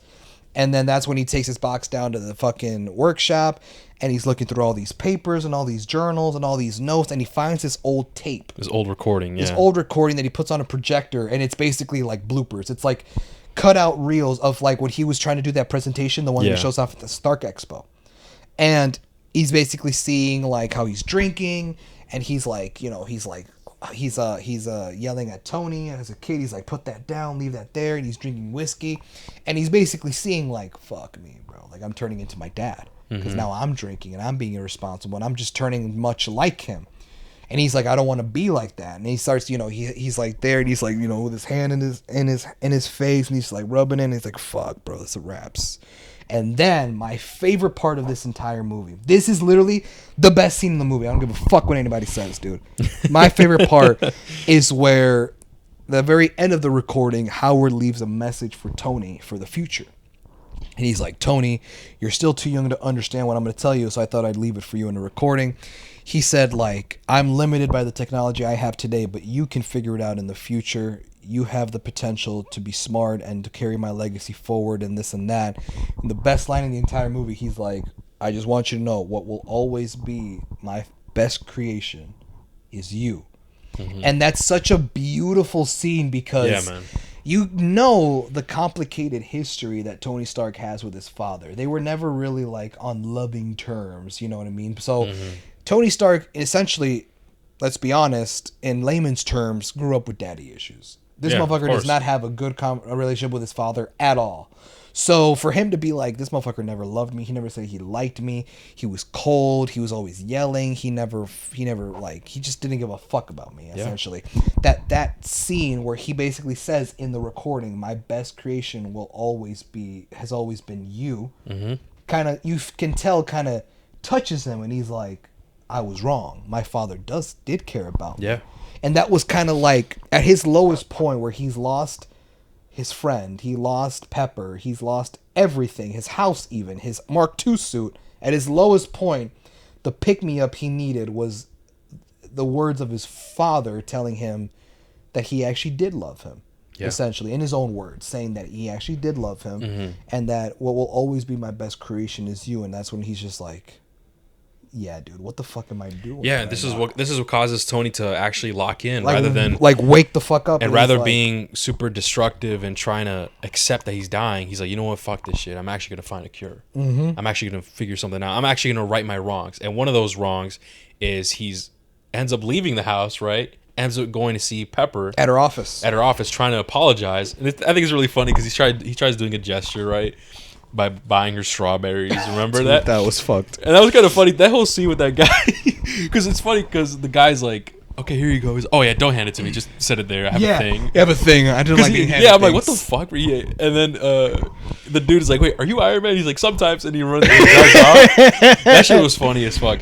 But he ends up going with seeing Pepper, and they have this whole mini dispute, and it tries to apologize exactly. But he sucks at it. He sucks. He doesn't really do a very good job, and she's just sick of his shit. Exactly, man. And she's basically like, I'm trying to clean up the mess that you created, caused, yeah.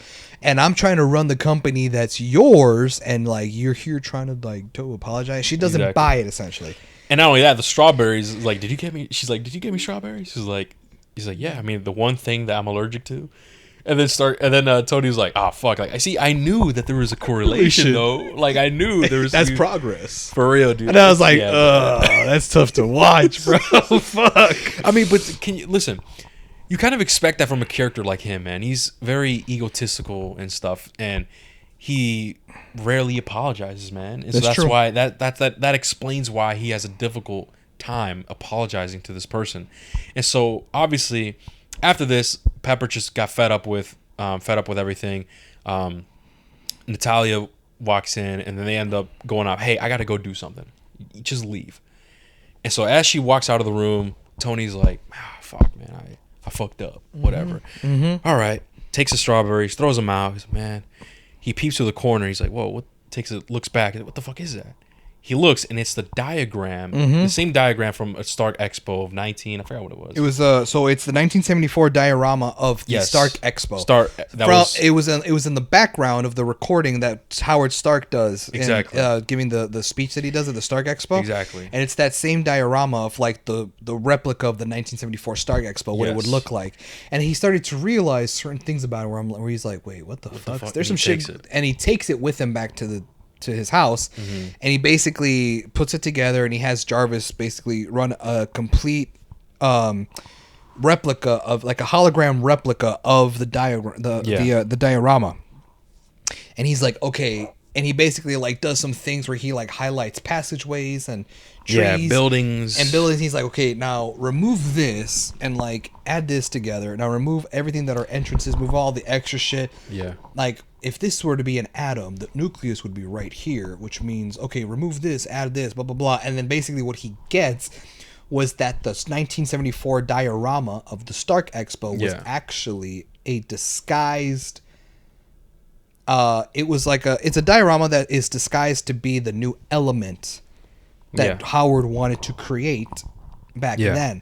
But like he said in the recording, he was limited in his technology, so he could not create it. But he trusted that Tony would figure out the diorama on his own and create it in present time. Exactly. That's why when he like creates the element, he has it and he blows it up and shit, and he looks around and he's like, oh shit, this is a whole new element.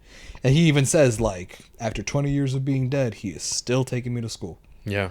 And he's like, all right, well, I guess now we know what we need to create the element, and that's exactly what he does. He starts knocking walls down, knocking the ceiling, and he starts putting all these pipes and tubes together, and he essentially starts to create this new element. The element, bro, I'm gonna be honest, I don't even know what it was doesn't even called. say. No, here, this is the negative that I have. Oh, really? In this movie. Uh-oh.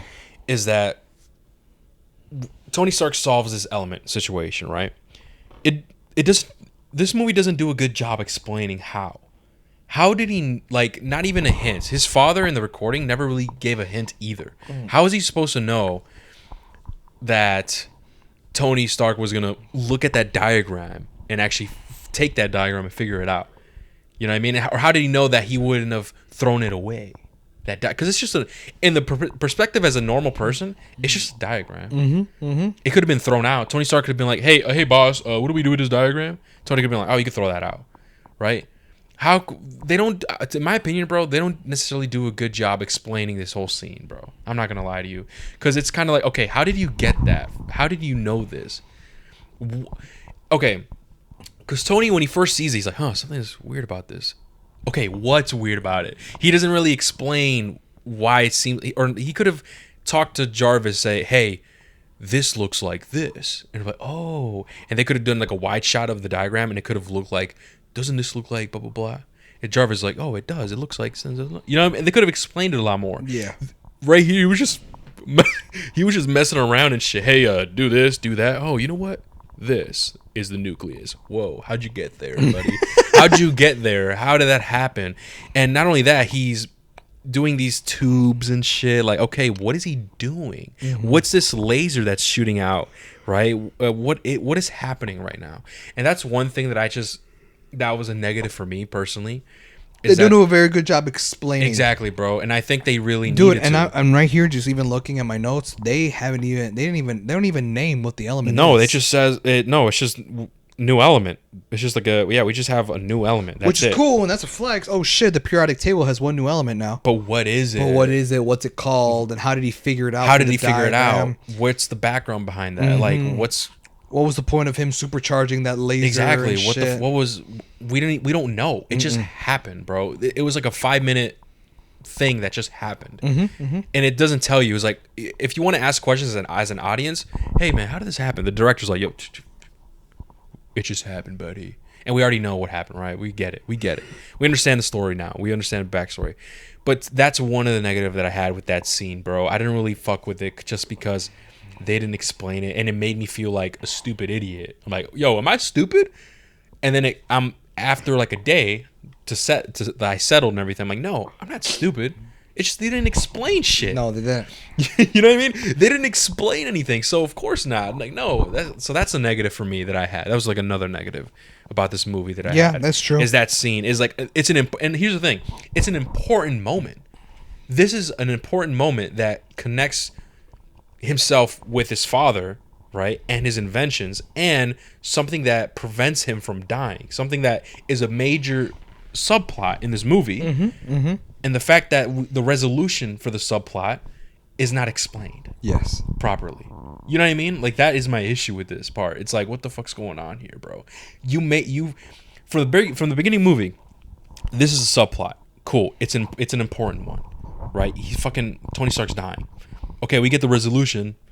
It rushed over the resolution and not enough explanation to where it's kind of like, okay, man, like, what the fuck was the point of this? Yeah. You know what I mean? What's the point of this? You know? That's just how I felt personally, bro. This is, whatever, man. They didn't explain that shit. But, okay, after he figures out the new element that we don't even know what the fuck it is. How the fuck he did it. Right, he creates the perfect arc reactor, which it's the triangle one that you fuck with. Fuck with that. And it actually cures him from that poisoning, right? And so, okay, so after this, we're at the Stark Expo, right? Justin Hammer's there with his new military drones that Ivan was able to build and stuff. Yeah, showcasing everything. So we saw that Ivan Vanko was not making suits as Justin Hammer requested. He was making drones. Yeah.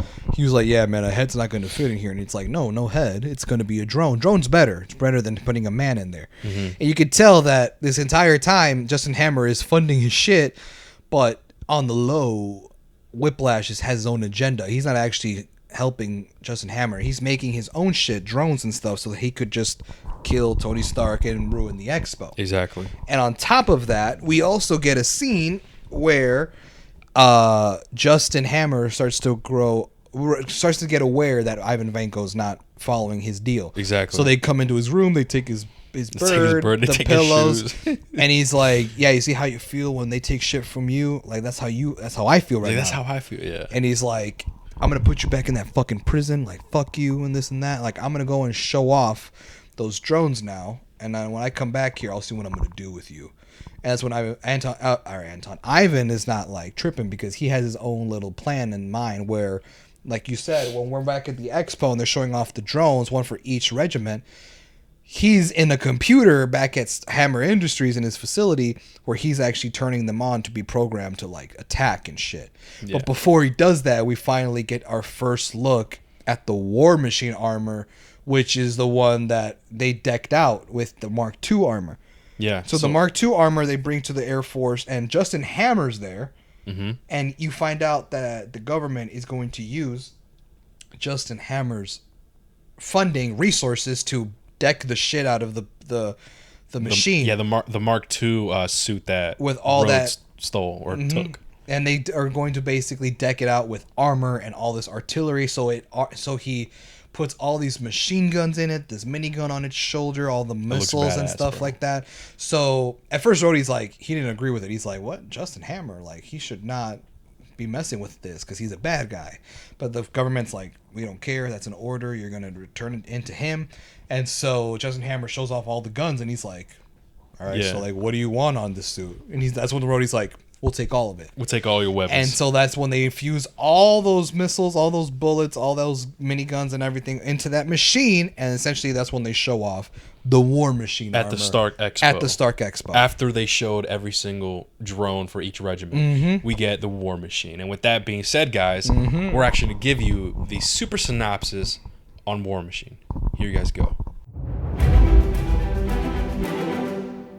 Here's a super synopsis on War Machine. James Rhodey Rhodes, or War Machine, was born in Philadelphia and grew up in a racist, gang-filled neighborhood from his childhood into his teen years. He was primarily targeted for prioritizing his education over joining the gang lifestyle. He later joined the United States Marines, serving as a soldier in the Vietnam War, who first encountered Stark in his Mark I Iron Man suit when he was escaping from his captors. Rhodey's plane was shot down by enemy rockets and landed where Stark was passing through. Unsure as to whether Stark was on his side or not, Stark proves his loyalty by helping Rhodey attack a secret enemy rocket base. The two steal a plane and fly to safety. Rhodey eventually works for Stark as a pilot, and the two became great friends. Stark's alcoholism led to Rhodey taking on the role of Iron Man. He fights alongside the Avengers and eventually resigns, destroying the other Iron Man suits to keep them from falling into the hands of Obadiah Stane. When Stark began to recover, he planned to fake his death, so he appoints Rhodey as CEO of Stark Industries and gives him the War Machine armor, appointing him as the new Iron Man. Rhodey returns the role after discovering Stark's existence, but keeps the suit and fights alongside him as brothers in arms.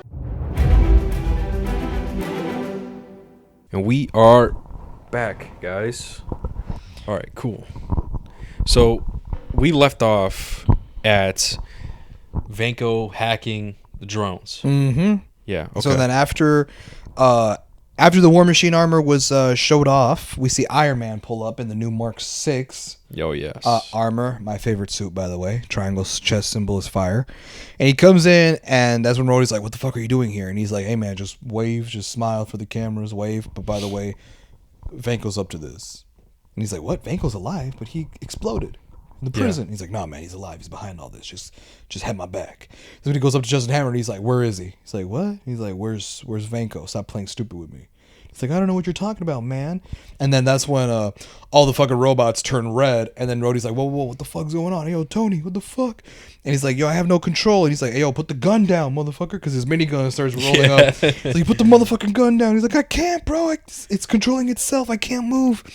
And that's when he does that really cool, like, backflip shit. I don't know if you remember when Iron Man like does like the pew, like he just backflips. He's like, let's take it outside. Oh, yeah, and he just flies out. And then you have this whole fucking chase sequence where all these fucking drones and War Machine are chasing him. I like this whole scene, bro. This whole scene looked cool as shit. Like, it was cool. He's flying around, like all the machines and the rockets and everything, bro. And he's like duking them and shit. And the drones are crashing around corners. Like there's this whole fucking chase sequence. And the entire time, Justin Hammer's in the back, like, who the fuck set off the drones? Blah blah blah. And that's when Pepper finds out because she goes to the back too with Black Widow. Mm-hmm.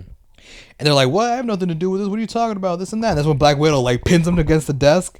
And he's like, you're going to tell me what I want to know. Like, who's actually behind this? He's like, Ivan Vanko. Yeah. He's like, where is he? He's back in my facility. Bet. And she fucking leaves.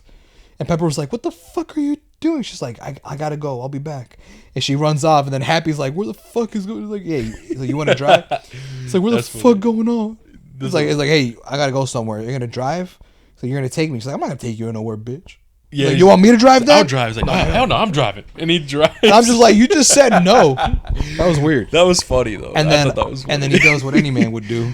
Amen. Oh my God, yes, this scene, bro. He does what any man would do. So as he's driving, right? As he's driving, Black Widow's in the back seat, and he's like, and she's like, all right, I gotta change, and she's changing, bro, and I mean she changing. Like she's showing her bra and everything, bro. And then Happy's like looking in the rearview, or like, did he turn around? No, he rearview mirror. Yeah, and then he's out here like about to swerve, like he's oh shit, Yeah. and then she's like keep your eyes on the road, and he's like yeah I got that. And I remember watching this movie, I told him, I'm like, hey Javi man, I'm crashing that bitch. I'm looking and I'm swerving, bro. I'm swerving out the road. I'm crashing that bitch, bro. I ain't focusing. I'd have pulled over, bro. That's crazy. Like we get so many of these scenes, bro, and it's like, damn man, how times have changed, bro. Yeah, man. Because they would not do this, man, at all, bro. No, I'd have pulled over. Need some company? Nah, bro, I would have crashed that bitch, man. I'd have been like, yo, what the fuck? Can't go anywhere. Can't go, no. Looks like I got a flat tire, girl. I got a flat, and I don't know how to change it. Just call a mechanic. My phone's broken. He breaks his phone. My phone's broken. Sorry. Sorry, sliders. Sorry, sliders. Oh, that's another inside joke, huh? Fuck. Oh, they don't get it? That's another inside joke. No way people get that. What do you wait? Hold on, Javi. What the fuck? How you be like? No, you don't think so? You don't think people will get it? No. Do you know what they're listening? What the fuck? Sorry, sliders. Like, what does that mean? Explain what I was saying. For real, what does that mean? I mean, okay, real quick. It's just where Javi and I we worked at, right? We had a group of friends, like and shit, and one of them. Actually, how did this even happen? I don't remember. Sorry. Oh no, because we just say sorry, like when we're just fucking around. Whenever like I don't know, I don't know why we would do that. And then I add the slider part because like, that's an actual board. Yeah, sorry, slider. It was an actual board game. So we just added that on like sorry, every time we're slider. every time we're trying to be like sarcastically sorry about something that we don't mean, we always say sorry. Yeah. Sorry, sliders. That's so stupid, bro. It's dumb as shit. That's dumb as fuck. But bro. I would say that though. What do you mean? To her. Oh, sorry, slider. Oh, I would purposely go over a curb and pop the tire. Sorry. I'm crashing that bitch. That's crazy. I'm hulking out. Wait, but if you're crashing, you better not die. I'm hulking out. What you mean? Better not fucking imagine you crash. I'm crashing this shit. She bad as hell, but your legs are paralyzed. Now you can't do shit. Come here. Come here right now. Come here. Slap on this knob. I can't feel no more. Loki, that's a good question, bro. If like okay, like no, I'm serious. No, listen. That's a good question. Is your shit numb as hell if like you're paralyzed from the waist down? Yes. If it's from the waist. Yeah. Yes. So like actually like your waist, like your belt. Then how come I've seen people that like on wheelchairs like they would have kids and shit? Like the dude like would have a kid and stuff. Get a girl pregnant. It was probably after. What do you mean after? It was probably before. Nah, no way. Really? You think so? I don't know. That's a good question. That or sperm donors? Nah, me though. That's crazy. That's crazy. That is crazy. That is crazy. But then again, a lot of people do that. No, I know for their own reasons. Yeah, like guys that are infertile or like I get it. Adoption. I get it. But I'm just saying if I was okay, that makes sense because in a wheelchair, I guess you're infertile. But that's a good question. I don't know, dude. Are you? No. Because then how? No, because how do you pee then? Yeah, you wouldn't feel that shit. You'd be like, hey, when am I done? When am I done? Am I done or not? I can't tell. It's like, dude, you're pissing yourself. Really? I can't tell. Something's warm.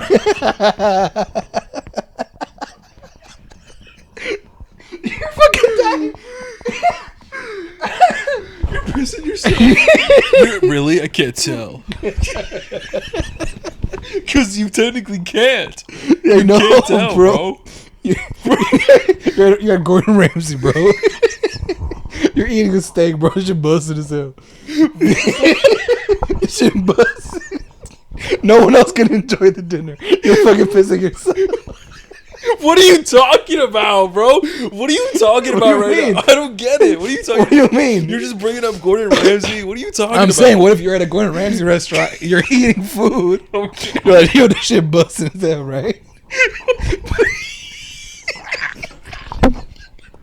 Why are you laughing? It's so funny, bro. You didn't even finish your story. That's because you're laughing, bro. Okay, what? Okay. I was gonna say, like, no one else at the table can enjoy their dinner. No one thinks it's busted. You're pissing yourself, bitch. But you can't tell.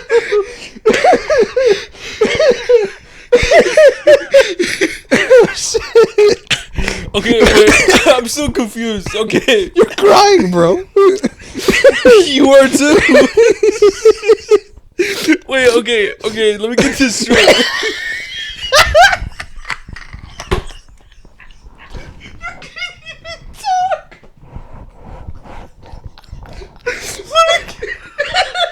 I can't. Oh my god. Let me get this straight, bro. I'm over here asking.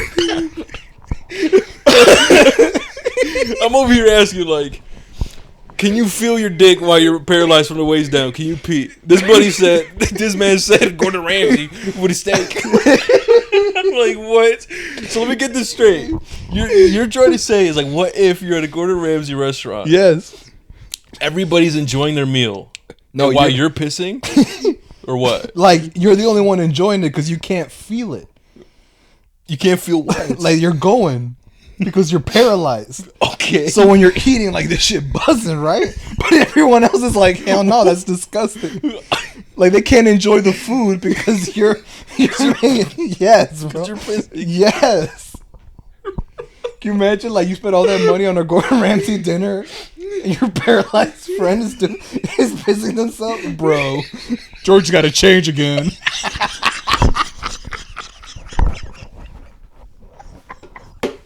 Really? You fucking George. George got to change again. No, that's so fucked up, bro. This is probably the most unhinged, like, Cape Shit pod we've had. I don't even know. Wow. How do we even get here, bro? Because you were like, if Black Widow changed it, I'm crashing. Oh, and I was yeah. like, but you better. What if you're paralyzed? What if you crash Yeah. so hard you're paralyzed? Yeah. You can't hit that. That's a good question, though. Shout out to well. Wait, what? I was gonna be like, shout out to everybody who's listening that's paralyzed. No, shout out. Listen, guys, it's a jokes, right? It's real questions, man. It's a jokes. We're ignorant to this shit. Hope you guys laugh, right? And we're joking, man. Okay, we're joking. We're fucking around. Hopefully, you guys laughed with us. Okay, but that is a good question. I'm gonna have to look that up. Bro, Okay, dude. I mean, no, because I think you aren't though. I think you. Come on, bro. you think so? I think so. I'm Man. sure it still works, but like, you can't use it, bro. You're paralyzed. How would you know? I mean, because I could have sworn I've seen, like, people, like, have babies and shit while he's, like, you know what I mean? But, I mean, okay. I don't know. I'm trying to think. Maybe not, bro. Okay, fuck, dude. I doubt. Sorry, guys. Hey, listen, Jesus hey, fucking Christ. Hey, man, listen. Mad rest in peace, right? But I doubt Stephen Hawking was getting it on, bro. I mean, you're right, man. You never know. Yeah. I don't know, man. Yeah, you're right. I guess so, man. But point is, guys, we crashing, bro. I'm staring. I'm going to look at Black Widow. Changing. No, but she did extra shit. Remember, she, like, lifted her leg up and shit? Oh, like, that's crazy, bro. Yeah, bro. Fuck, bro. But anyways, man, that was funny, dude. Hopefully you guys laugh with us, man. Oh, my God. We apologize, man. That's what... we apologize. Jesus fucking Christ. Okay. So, yeah, okay, Black Widow and fucking Happy, they're on their way over there. And they get to Hammer's Yeah. building. Yeah. And then that's when they get out the car. And he's like, what are you wearing? Because he Oh, changes yeah. into her Black Widow suit. Yeah. They walk in, they encounter that first bodyguard. And Happy's like, I got this. And he starts beating him up. He starts getting whooped. And she's like, whatever, right? Walks past them and she faces like 8 other guys. And she just Black Widows Black Widow takes down all of them and shit. And actually, since we're on this, right, you guys are probably wondering, what is a super synopsis for Black Widow? Black Widow. Right, and the thing is, guys, Hav and I, we agreed that she doesn't really do much in this film, so she doesn't necessarily deserve a super synopsis just yet. But we will have one for her in the future, which will be in, do you remember? So we're saving her super synopsis for the Avengers movie. Probably Avengers. The last movie that we have for chapter 1 of the slate, guys. Yeah, okay. So in case you guys are wondering, where's her super synopsis? Well, come on, guys. She didn't really do much here, man. Yeah, man. Other than just pretend to be an assistant for most of it. And she doesn't really do Black Widow shit till just now. We're already in the third act of the movie. That's facts. And you must be thinking, well, War Machine, he didn't come until the third act, but Rhodey was actually Rhodey. And he was actually, in the whole movie. Whereas Black Widow was pretending to be a different person. And yeah, she was gathering intel on Tony and stuff for something that happens later in the movie. But if you don't know any better, if you're just an MCU casual, you would have thought this actually was Natalie Rushman, not Natasha Romanoff. And obviously she has a way more prominent character presence in the Avengers movie. So it just feels more fitting to save her super synopsis till then. Exactly. 100%, man. Well said, Hav. Okay, so yeah, she's out there doing Black Widow shit. What'd you think of this whole fight shit, bro? It was fire. You think so? I liked it. I liked it. I liked it because, like, it's like what we've always seen in the other movies where she's like, her thing is that she knows a lot of hand-to-hand combat. And she's like doing a lot of these flips and like wrapping the legs around, like cracking necks and all this bullshit. Like, I personally liked it. And it's definitely like a nice appetizer to like, oh shit, that's what she's capable of. Business. Now we know what to expect from her next time we see her in the MCU. That's when you see her in Avengers, you're like, oh shit, it's about to go down. Yeah. Because she knows how to do like a 1v8. I liked it. What did you think? You know who else knows how to do a 1v8? Mario. Mario knows how to do 1v8, bro. Well, man, bro. Come here. I'll take all of y'all. Oh my god, fucking Mario! Shout out to Mario, man. He's probably listening to this. But if you guys don't know, I mean, who knows, man? Right? Mario is another good friend of ours who is a co-host on the Heat Ray Vision podcast, which is the other podcast that we have. Again, other than this one. Exactly. So yeah, man, and hey, man, I mean, you mentioned earlier, all the links are in the bottom. Oh yeah, they are. If you guys want to check out Heat Ray Vision podcast, we recommend you guys do, and that's all in the links down below. But you guys know who Mario is. Yeah, man. You guys will probably grow to hate him as much as we do. Oh my god. No, we're fucking around, fucking Mario. Okay, so after that, where does she get to? Oh yeah, she goes to that control panel, and she realizes Danko's not here. He's gone. Yeah. So raps. And so when she's like, what the fuck, where is she? So she goes on the computer to find out where she is. And then that's when we leave. We cut off there. Then we go back to Tony and Rhodey here. And they're still flying around trying to get rid of the drones. And eventually he does get rid of all of them. But then eventually they end up both crashing into that little dome. Yeah. That little nature dome with the little waterfall in the background. Yeah. They both crash down there. And then Tony wakes up and he's like, what the fuck? And he's like, oh shit, right? And then he starts to see that that Black Widow actually like rehacked War Machine's suit so that he could have control of his suit again. Yeah. And so upon unhacking the suit, she's like, hey man, I see a bunch of people coming towards your way, a bunch of drones. So you better get prepared. And that's when he wakes him up. He's like, hey man, I need you. Come on. Like, I need you to wake up. Let's go. And that's when Rhodey wakes up and he's like, oh shit, like they're all coming, right? It's like, all right, so. And then I like the part where like they kind of apologize. You're like, listen, man, I'm sorry. He's like, sorry for what? Like, typical Tony Stark, like, for what? No, it was my fault, not your fault. Blah, blah, blah, this and that. And he's like, no, but for real, like, no, you were an asshole. I'm just saying I'm sorry. I was like, cool, I'm sorry too. Yeah, I'm an asshole. All right, cool, bet. Anyways, they're coming in here. Like, typical Robert Downey Jr. bullshit. Yeah. He's like, anyways, well, they're on their way, so we need the Top Gun over there. He's like, bet. And then it's like they both go over there. Like, wait, where are you going? It's like, wait, what? It's like, where are you going? It's like, what? Like, I was like, just because you have a big gun doesn't make you the big gun. The Top Gun, yeah. And he's like, funny. And he's like, don't be jealous of it. It's like, no, it's cool. It's like, you're just overcompensating. So yeah, it's called being a badass. This and that. Yeah. It's like, fine, you go up there. I'll stay down here, motherfucker. You can't stay down here. It's a rap zone, bro. It's a suicide zone or something. Yeah, some shit. And they go back and forth, and then that's when all the drones start coming down one by one. and they all start looking around like, dude. And this shit was fire, bro. This fight scene was fire. This scene was like another really good scene, bro. Especially with War Machine, bro. He really now in the mix. Yeah, dude. I love like his style of fighting and shit with his minigun, like targeting different enemies and stuff. Dude, I don't know, man. This shit was fire. And they just go crazy, and they all just start shooting everybody. Man, this was and start fire, going man. fire. I love seeing that. And then that's when Iron Man's like, "Get down!" and he does that laser trick. Oh, that laser! Lasers everybody. Yeah, that was fucking cool. And War Machine's like, "How about next time lead with that?" Yeah, motherfucker. What the hell? And then at this point, this is where we get the part that you don't like. Yeah, dude, I was not expecting this, bro. We get to this part. Whereas in the deleted scenes, we had an alternate ending that we both agreed was better. The theatrical version of the ending in this movie is that we get one last drone that gets there, and it's a big ass fucking drone that kind of resembles Ironmonger's suit a little bit. Yeah, it does. And then you find out that it's actually Whiplash, and he has his big ass fucking Whiplash. His whips, they come out all electrified and shit. And then I wonder why they made him like so clunky. I know in the comics, like it's a more slick suit. Yeah. I don't know why either. Yeah, maybe because it's like to make him look more threatening, more menacing. They have to make him towering over the other two.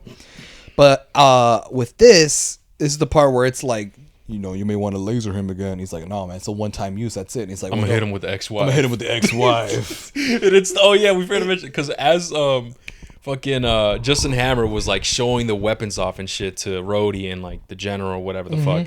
He like shows, and I call this the ex-wife for whatever reason. He like did a funny dialogue. He did like a funny dialogue thing, and I forgot what it was. Did he explain what it was? It's like a missile. It's a missile that's able to disintegrate anything, like blow anything up. It's a little thing with a big impact. Yeah. So it's basically meant to take down anything that's huge. Dude, and I love when Rhodey said that. I thought it was funny. No, don't worry, I'm gonna hit him with the ex-wife. And then Tony was like, the what? The what? And he shoots the missile out, and it doesn't do jack shit, bro. It just hits him. It just ding. And nothing just fizzles in the water. Yeah. And then he's like, Hammer Tech? Yeah. He's like, yeah. Oh, dude, that was funny, bro. I'm not going to lie. And we get this fight scene, right? And, dude, we get this mediocre fight scene with Whiplash. It probably, I actually kind of low-key want to go back and time it. But I think it lasts like... Dude, it was short as fuck. It was like 2 minutes. No. Well, like the part where, like, Whiplash actually starts whipping and they start fighting is... It was probably like 30 seconds. Dude, it was like, what the fuck? And so oh my God. I wasn't expecting this, bro. I was like, all right, cool. We're going to get a little fight scene. Cool. And the fight scene was mediocre as shit. Fucking Whiplash has a fucking War Machine and Tony Stark like by the whips and shit. And then like around their necks, right? It's around their necks. And they're both like, hey, I forgot what he said. What did Tony Stark say? It's like, I have an idea. You want to be a hero? Oh, yeah. This is back like what they did at the party. Yeah. Where they do that Kamehameha shit. Yeah, with the repulsors. And it creates that big explosion. And ends up killing Whiplash. And I'm like, and that was it, dude. I was like, what the fuck? That was it. I was not expecting that. I was not expecting that at all. It was like absolutely insane. I'm like, what the fuck's going on here? And it was super short, man. Super wasted. The character was wasted. We didn't really... Okay. I don't know what the fuck, man. We low-key didn't need him. Based on this subplot, we kind of didn't really need him. If the thing is, they could have gone full throttle with Justin Hammer or full throttle with Whiplash, right? The thing is, I truly think this could have worked, right? If Whiplash had that character development, right? And sure, fine. It could have the Justin Hammer situation and Whiplash. It would have been a longer movie, which the director already planned it to be a longer movie, right? And if all that was together, I think the whole the duo shit, the double villain could have worked. Could have been a lot more polished if it was just one, preferably just Whiplash. Hell yeah. I definitely agree. But if they had to include those two villains, what could have made it better was having that backstory, having that character development with Whiplash. That's true. That could have made it better. But if we just had to choose one, I kind of wish it was just Whiplash. I'm gonna be real, because dude, what the fuck was this, man? What was this fight scene, motherfucker? They had more fight. They were fighting the drones more, bro, than the actual villain, bro. What the fuck if you think about it, the first fight they had at the racetrack wasn't even that long. No, bro, it wasn't even a fight, bro. Motherfucker, Happy Hogan had more hits on the motherfucker than Tony, bro. What the fuck? Like the car. Unbelievable, man. That's insane, man. Wasted potential. I was not expecting that. I'm gonna be honest. Yes. I was expecting more. After this happened, I'm like, oh, okay, cool. I'm like, all right, now what? And you told me like that's the end. I'm like, no shot. That's the end. That's it. That's all we get from Whiplash. Unbelievable. But yeah, so he ends up dying. Mm-hmm. And then we find out that all the drones are rigged to explode, to self-destruct. Oh yeah. And that's when he's like, "Fuck, Pepper." You lose. Yeah. He hit him with the you lose. One more time. You lose. Type shit. Twice. Yeah. What if it was like, because he said that's like that, not the first time he says it, right? No, yeah. Like, what if what if he's like, "You lose," and he closes his eyes? That's a 2-0. And then he just You lose dies. again. And then he dies again. Yeah. Type shit. Oh my! No, you would have been funny, bro. What? You would have been funny. What? Is like the big plot, like the twist, right? Is that Yeah. all the drones are rigged to explode, right? Okay. So you know what I would have done? I would have been like, "You lose," and then I would have like programmed my Whiplash suit to like I would have programmed it to know when my heartbeat, like when I flatline. Okay. So when I just go, "You lose," and I die for real and I flatline, I have speakers built in. Okay. I have speakers built in my suit, bro. So you give a message after you're dead? No. Oh. I have speakers built in my suit. When I go, I die, right, for real this time. And then once Rhodey and Iron Man notice that the drones are rigged to explode, I play the Saw music. Oh my god! Like, oh, what the fuck? What the fuck's going on? That would have been fun. And then like, yo, what the fuck, Pepper? And then he goes flying out. And I'm just there playing my music, bro. and I just fucking die. Dude, that Saw music is fucking legendary. It's fire. But yeah, so he rigs the drones and his suit self-destruct. Pepper's by one of them. She's just standing there like a stupid, like, what the fuck bro, if I see something red flashing and beeping and it's kind of getting faster, I already know what's up. I've seen too many movies, I've played too many video games to know what's up, girl. Yeah. But she's just standing there like all puzzled, bro, like she's just looking at something foreign, bro, like what the fuck going on? And that's when Tony Stark comes in and saves her, bro, and starts flying like probably 5 Gs, bro, or some shit, bro. She's flying fast as fuck. Yeah. She's still contained, bro. But she was still like normal. I remember you said, "Nah, that was me, bro." I'd be like, shocked. Yeah, right. Bro. I'd be like, ugh. And technically she was, but of stress. Yeah. Not necessarily that flight where she was like, "I'm so stressed" or whatever. The shit you put me through. Yeah. And so we're at that scene where they're on top of that rooftop, and he's like, "I'm sorry," and she's like, "Blah blah blah, this and that," and they kind of go back and forth, and then he just goes in for a kiss. Yeah. They go in for a kiss, and he's like, "Was that weird?" She was like, "No, not weird at all." And Wonder Machine was like, "I thought it was pretty weird." Oh yeah, she was there. He was there the whole time. That was weird. funny. And then and he's like, "It's like, hey man, get lost. Like, this is my roof. I got here first. Get a roof." Yeah. But I'm gonna be honest with you, bro. Can I be completely honest? Yeah, go ahead. Is it just me, or did I feel like this movie did nothing Like, what do you mean? further the relationship between Tony and Pepper? No, I mean, I feel like no. I feel like there were more scenes in this movie of them in tension and like kind of at odds because of Tony's recklessness than there was scenes where they felt like they had emotions. Therefore, the kiss at the end didn't feel earned. Was that just me? I could see that, bro. I could definitely see that. Yeah, I feel like the relationship between him and Pepper wasn't really all that established. I could see it was established in the last movie, but it doesn't really further it here because they're mostly at odds for most of the movie. Because she's annoyed that he's acting reckless and he's acting stupid and all this bullshit, right? But I just feel like it doesn't like progress the relationship any further, dude. I just feel like this kiss was not earned. So I was just kind of like, I don't really buy them in a relationship, but I have to because the next time we see them, they're together. So I'm just kind of like, that's no, kinda, yeah. And I this could also play into like the whole like reshooting stuff and like cutting the scene short and the whole bullshit where Favreau kept getting fucked over by the studio. Like maybe that's just has to do with that. But maybe I would have liked to have seen the relationship between them build a little more. That's true. That's true, bro. I could definitely agree with that. And so, I mean, okay, and after that, right? We're back at Tony's workshop. Tony's workshop with Nick Fury. And he basically gives him Black Widow's report. So the whole thing is that Black Widow was there to be his assistant, to evaluate him, to see if he was a fitting member. If he was suitable enough. For the Avengers Initiative, which we know is the assemblance of the Avengers. And upon reading the report, it says that Iron Man is suitable, but Tony Stark is not, as he is compulsive and he doesn't work well with others and blah blah blah, this and that. He's like, I don't get it. So I can, but I'm allowed, but I'm not allowed. And he basically like it's just back and forth bullshit. And he just kind of go back and forth. That's where we get the Easter egg in the background, the television news and the world map. Oh, okay. But he basically just says you're not fit to be in the Avengers, which I remember turning a lot of people off. Like, so how are you gonna have the Avengers but not Tony Stark? How the fuck is that gonna work? So I remember there being a lot of like talks about like even back then people be like, how are they gonna do that? How is Iron Man? That makes sense, bro. Shit? That actually makes sense. But yeah, I don't know. That was a weird call. I think we would have done the same thing if we saw it like for the first time. We'd been like, how it actually had like a conscience or like a brain. Or something. I was like, well, how the fuck are we gonna explain that? But they just want Shield wants him as just like a consultant, basically, and then Stark he ends up agreeing with the conditioner. Under that, Senator Stern, right, ends up presenting him and Rose with their medals for bravery. Yeah, the same Senate motherfucker that was against them the whole time. And that's basically how that ends, right? It's the senator that was talking shit. He ends up giving them like the Medal of Honor, the medals of honors, and whatever the fuck. And that's pretty much how that movie ends. And then we finally get to the end credit scene.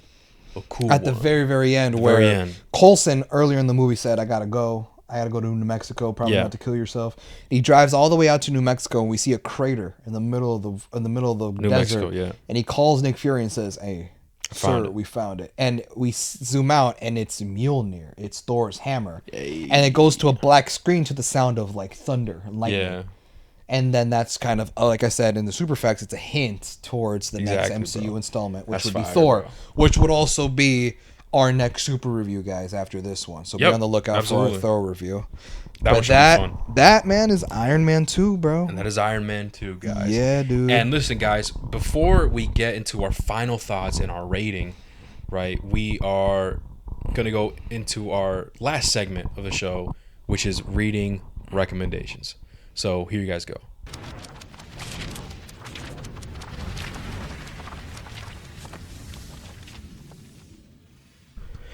Yo, what's up, everyone? Welcome to Reading Recommendations. This is the part of the show where we provide comic books that were used to inspire the film. So, guys, okay, the first one that we have is Tales of Suspense issue 97, January of 1968, by Stan Lee and Gene Colan. This comic book issue serves as the first appearance of the Iron Man villain Whiplash. Marco Scarlatti was a weapons designer for the Magia, which is Marvel's version of the Mafia. Next up, guys, we have Iron Man issue 200, November of 1984, by Denny O'Neil and Mark Bright. This comic issue shows us our first look at the comic book version of the suit that Tony Stark wears in the film against Whiplash in the racetrack, known as the Silver Centurion armor. This Iron Man suit was the first major color change for Iron Man in 20 years. He wears this suit against the Ironmonger, which ended the story being told in the comics. Next up, guys, we have Iron Man issue 282, July of 1992, by Len Kaminsky and Kevin Hopgood. This comic book issue shows us our first look at James Rhodes taking on the now, MCU iconic War Machine suit, right? In the comics, Rhodey subbed as Iron Man for Tony Stark. With the difference is having a different color palette and, heroic identity, right? His suit focused more on military artillery. He would later become a vital member of the Avengers, both in the comics and the films. Next up, guys, we have Iron Man issue 120, March of 1979, by David Michelinie and Bob Layton. This comic book issue serves as the first appearance of Justin Hammer. Much like the film, Hammer is an inventor who is responsible for a lot of the tech and weapons that powers Iron Man's foes. Although in the comics, he is British and much older than the actor, Sam Rockwell. Next up, we have is Iron Man issue 28, August of 1970, by Archie Goodwin and Don Heck. This comic book issue serves as the first appearance of Tony Stark's father, Howard Stark. Marvel Studios follows Howard's backstory very closely from the comics. He was a genius inventor who played a vital role in World War II, as well as the formation of S.H.I.E.L.D. And finally, guys, we have Tales of Suspense issue 52, April of 1964, by Stan Lee and Don Heck. This comic book issue serves as the first appearance of Natasha Romanoff, aka Black Widow. Back in the early 60s, Black Widow was for a while known to be as an Iron Man villain until eventually switching to the good side. Her role in the Marvel Comics grew exponentially and is the longest serving member of the Avengers. But yeah, guys, that's all we have for now. That is reading recommendations. As always, all of these comics will be down in the description wherever you're listening.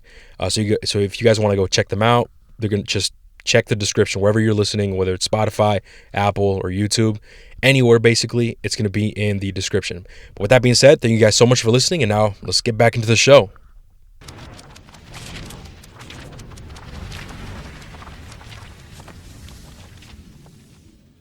All right, guys, we are back, and now we are gonna give our final thoughts and our ratings for this movie, man. Go ahead. Or want me to go first or you? What do you think? How about you go first? Because you never get to go first. I know. And I feel like if I go, You gonna say everything. Yeah. Yeah, I mean, okay. Final thoughts, man. This is an overall still a good time, man. It's a good time. I actually enjoyed myself a lot with this movie. The dialogue, even the funny moments and stuff.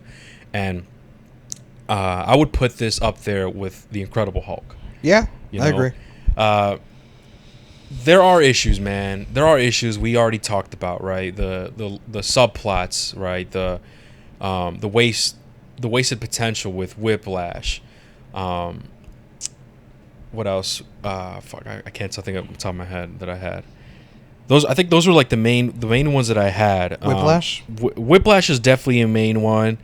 Shield prominence. Exactly, the subplots that didn't really have to be there. The whole Shield shit. This movie not necessarily feeling like A complete movie with Iron Man, mostly just trying to rush things over to set up the next movie. Yeah. I didn't really fuck with that, bro. But and also the lack of character development that we get with Tony Stark himself, because despite everything he went through, right, he is still the same person as he was from the beginning. And I think they could have done a lot more with him. And obviously they do, right? We know, guys. We know. But in this movie, I think it was a perfect opportunity to do that. But obviously they did not focus on that or even Whiplash, right? They decided that what's more important is to set up the next movie. That's just how I kind of felt. But despite that, the performances with the actor that plays Justin Hammer, the fucking Rhodey, man, fucking Robert Downey Jr. himself, even the dialogue, that there was times where I was actually laughing that I actually did enjoy. It's still a good time, man. It's still a good movie. It's not great. I don't think it's a great movie, but it's definitely a good movie. Up there, holds up with The Incredible Hulk. And so with that, I'm gonna give this a 7. Yeah, man. I agree with what you said, man. My negatives with this movie is very much in line with yours. I feel like they just wanted the fact that Marvel Studios wanted to like rush the setup to the Avengers and to keep like fucking with the rewriting and the reshoots and cutting this movie down really held this movie from being back.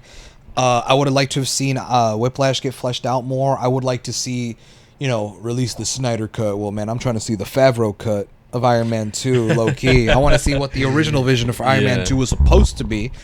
I would have liked to have seen that. Other than that, though, the introduction to War Machine is cool. The subplot where Iron Man is dying and like Demon in the Bottle and his redemption is cool. I wish they would have expanded more on the relationship between him and Pepper, because I feel like there was no progression in their relationship, and therefore that last kiss that they have at the end of the movie, to me, did not feel earned. And other than that, man, I just have to. I thought it was just a fun superhero movie. I thought it was just a fun time. That's all I can really say about it. But I don't think it's anywhere near in the heights of Iron Man 1, unfortunately. And it could have. But if it wasn't for Marvel Studios just continually pushing that agenda on Favreau and giving him one less year to work on it than the last movie, you know what I mean? It just is what it is, man. But I'm the same ballpark as you, bro. I'm going to have to give this one a 7. But you know what? Now that I'm thinking about it, right? Because yeah, it is fun, man. I do see the issues. I definitely do see the issues. But despite all that, man, I personally, dude, I thought it was a solid movie, man. I still thought it was good. Yeah. You know what I mean? But because of those issues, man, not gonna lie, bro, fuck, that is kind of true, dude. Because the whole development with Tony Stark, bro, that really did kind of bug me. Same with Whiplash, that did bug me, and You know what, dude? You know what? I think I'm gonna have to change my shit, low key, bro. Do it. Yeah, I think I'm gonna have to change it, bro. Because of those, because that really does bug me. But it's still fun, man. Yeah, I think I'm gonna change it, guys. My bad. Yeah, so I'm gonna drop my down 1 point, bro. Ooh. I'm gonna drop it down 1 point to a 6, bro. Damn. I think it's fair. I think it's a solid movie. It's fair. Damn. You're gonna have a good time. So would you say you had more fun watching this movie than Incredible Hulk, or you had more fun with Hulk? Well, here's the thing, right? That's where it's kind of tough. It's because I really did like the Incredible Hulk. I think it's solid. This movie is also solid, bro, but I think it had a lot more issues than the Incredible Hulk. Gotcha. You know what I mean? Like I still put them in the same as like fun level. Yeah. Right. But this movie definitely did have a lot more issues, and more negatives than the Incredible Hulk. I don't know. That's just me though. Yeah. What do you think? What do you think about that? Actually, no, I agree. But for me, I think I can forgive it just because, like, yeah. I think for me, I just have more fun when it's Iron Man. Iron Man has always been a fun time, and so I can have still some fun with Robert Downey Jr.'s performance and him as Iron Man and him like doing all this bullshit. Yeah, the flaws are still there. That's why I'm at a 7. But to me, it's like, despite all the issues and all the problems that it faced, I still think like just the Iron Man brand and Robert Downey Jr.'s performance carries it for me enough to where I don't completely hate this movie. And why I can still have fun with it, where I'm at a 7. No, I mean, no, that's true. Rather than a 6. No, you're right. No, you're right. You're right. That's true. Well, 6, I think of it as like it's a fair movie. Right. It's fair. 7, I would say like is good, right? And just because of those issues, man, that I have, I don't know, man. I think I'm putting it too high up there. Because it does have those issues and it does bother me. I'm not gonna lie. They could have done a lot more, bro. But no, you're definitely right. You're definitely right. Because of Robert Downey Jr.'s performance and everyone and Justin Hammers and stuff, it's definitely still fun. It's still fun. You know what I mean? But yeah. So I think with that being said, we are gonna get into the questions. Yes. Right. So yeah. All right, guys. Now we're back. We're gonna get into the questions. Okay, so first up is it's gonna be from Jonathan, or was it? It was Sheldon. I think it's Sheldon. Sheldon. Because I keep forgetting that he has his different username. Oh, you're talking about Sheldon Y2K. Yes. Yeah, Y2K. And okay, so this is not really a question. He just wants. He's more of a statement. Oh shit. He says, my hot take is Iron Man 2 is better than 1. No, that's crazy. Yo, that's crazy, bro. That is wild. That is crazy. Bro. That is pretty wild. I do not agree with that, man. That's crazy. Hey, but you know what, man? To each their own, man. If you can have fun with it. No, yeah, for cool. sure. For sure. But that's his hot take. That is definitely a hot take, bro. Okay, It could have. I mean, yeah, low key, bro. It could have been better. It could have. But the way it stands, bro, I don't think so, personally. But hey, I'm glad you liked it a lot more, bro. All right, so the next one is from Kevin, bro. Shout out to you, Kevin. He says, do you think the main villain was pointless in the film?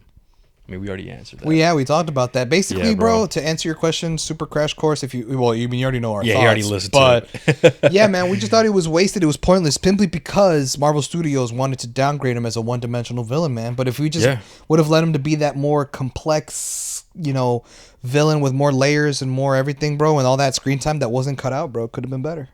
Yeah. Yeah, man. Pointless. I wouldn't say pointless. I mean, he was...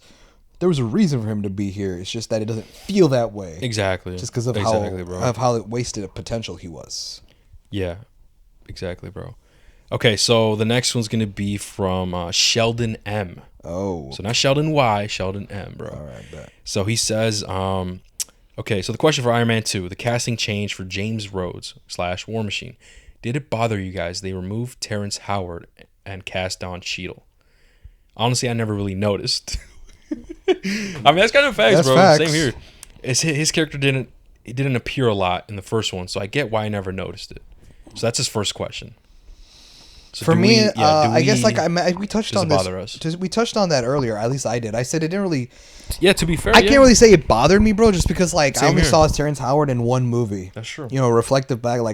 I only saw him in one movie. Yeah. I wouldn't know if he would have played a better Rhodey or a worse Rhodey because I didn't really see him in a lot of Rhodey scenes. Maybe if he was in this movie, And then Don Cheadle came back in Iron Man 3 Yeah. to replace him. Then I'd have 2 movies under my belt, and I'd actually get to see Terrence Howard No, become yeah, War that's Machine. true. I would probably have a better way of comparing them. But as mean for me, like, does it bother me? It bothers me in the sense where it's like if I'm having an Iron Man marathon, I have to get over the fact that Rhodey looks different. In the same way where it's like if I want to have a Dark Knight marathon, I have to get over the fact that Bruce Wayne's love interest is played by a different actress. Oh shit! I'm about to sneeze. It's like it's coming and going, bro. I was like about to sneeze or something, but You're good. it's like if I wanted to do a marathon of Christopher Nolan's Dark Knight trilogy, his love interest is played by different actresses between the movies.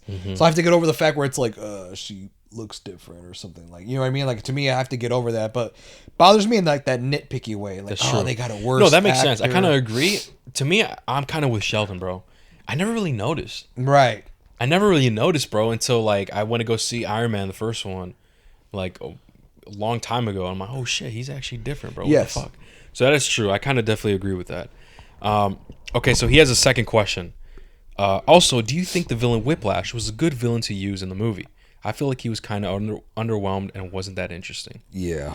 I mean, same thing, man. We talked about this, bro. Could have been a good villain. He could have been. Could have been. It could have been, man. But yeah, the way he was utilized in this movie, man, which is not great at all. Wasted potential, bro. That's like one of my biggest issues that I have with this movie. It's unfortunate, but what can we do, man? I mean, if you're listening to this, bro, you listen to the whole pod. As you can see in the Super Facts segment, you can see what happened, bro. Like that's what happened, and that's the reason why Whiplash is this character in this movie, man. It just sucks, man. It really does. We could have gone something so much better. But yeah, shout out to you, Sheldon. That's it from Sheldon. So next up we have this is the last question, I believe. Yes, this is the last question. Okay, the last question we have is from TJ. Shout out to you, bro. He says, me personally, Iron Man 2 is my least favorite of the 3. A lot of people tend to say that. Yeah. Do you think the movie would have been better if they focused on one antagonist? And yes, once again, dude, all these different questions, bro, we answer them already in the pod. Yeah, right. So, I mean, dude, definitely, we talked about this already. One antagonist probably could have done, it would have been great, honestly. That would have been it. With Whiplash, actually, yeah, I'd prefer Whiplash, not gonna lie, than Justin Hammer, especially what we got from the Super Facts segment. That would have been a lot better, bro. Actually seeing Whiplash be more humanized in a way and seeing character development from him as well, and it would have been a lot better, dude. It's just, I'm just a broken record, man. It just sucks what happened, man. Fucking Marvel, man. Marvel Studios, man. Fuck them. Yeah, dude. And nothing has changed, man. They still be doing that shit right now. Yeah, man. I feel like they kind of chilled. They chilled on like the whole like controlling the filmmaker shit for the rest of Phase 1, Phase 2, and Phase 3. Yeah. But then starting Phase 4 is when they started hammering down again on that bullshit of like, yeah, dude, more movies have to have more comedy, more CGI, more high stake third act CGI nonsense. Like, I feel like it's starting at Phase 4 is when they started back up again. No, because I feel like they haven't really done any of that shit for the next couple phases. Yeah, no, I can agree with that, bro. But yeah, that is the last question. And with that being said, man, that's the end. We're here, bro. That's the end of the super review, man. Iron Man 2, bro. Yeah, man. Wow, man, we actually got through it, bro. Jesus. We actually got through it, guys. And that is, Jav, anything else you want to mention? No, man, I think we mentioned everything else, bro. We pretty much got through it. All right, guys. So with that being said, hang up your capes, guys, because that's going to be the end of this episode. Yep. We hope you guys enjoyed. Thank you guys so much for listening. And as always, we hope to assemble again very soon. But until then, wait for our signal. Take care, guys. See ya.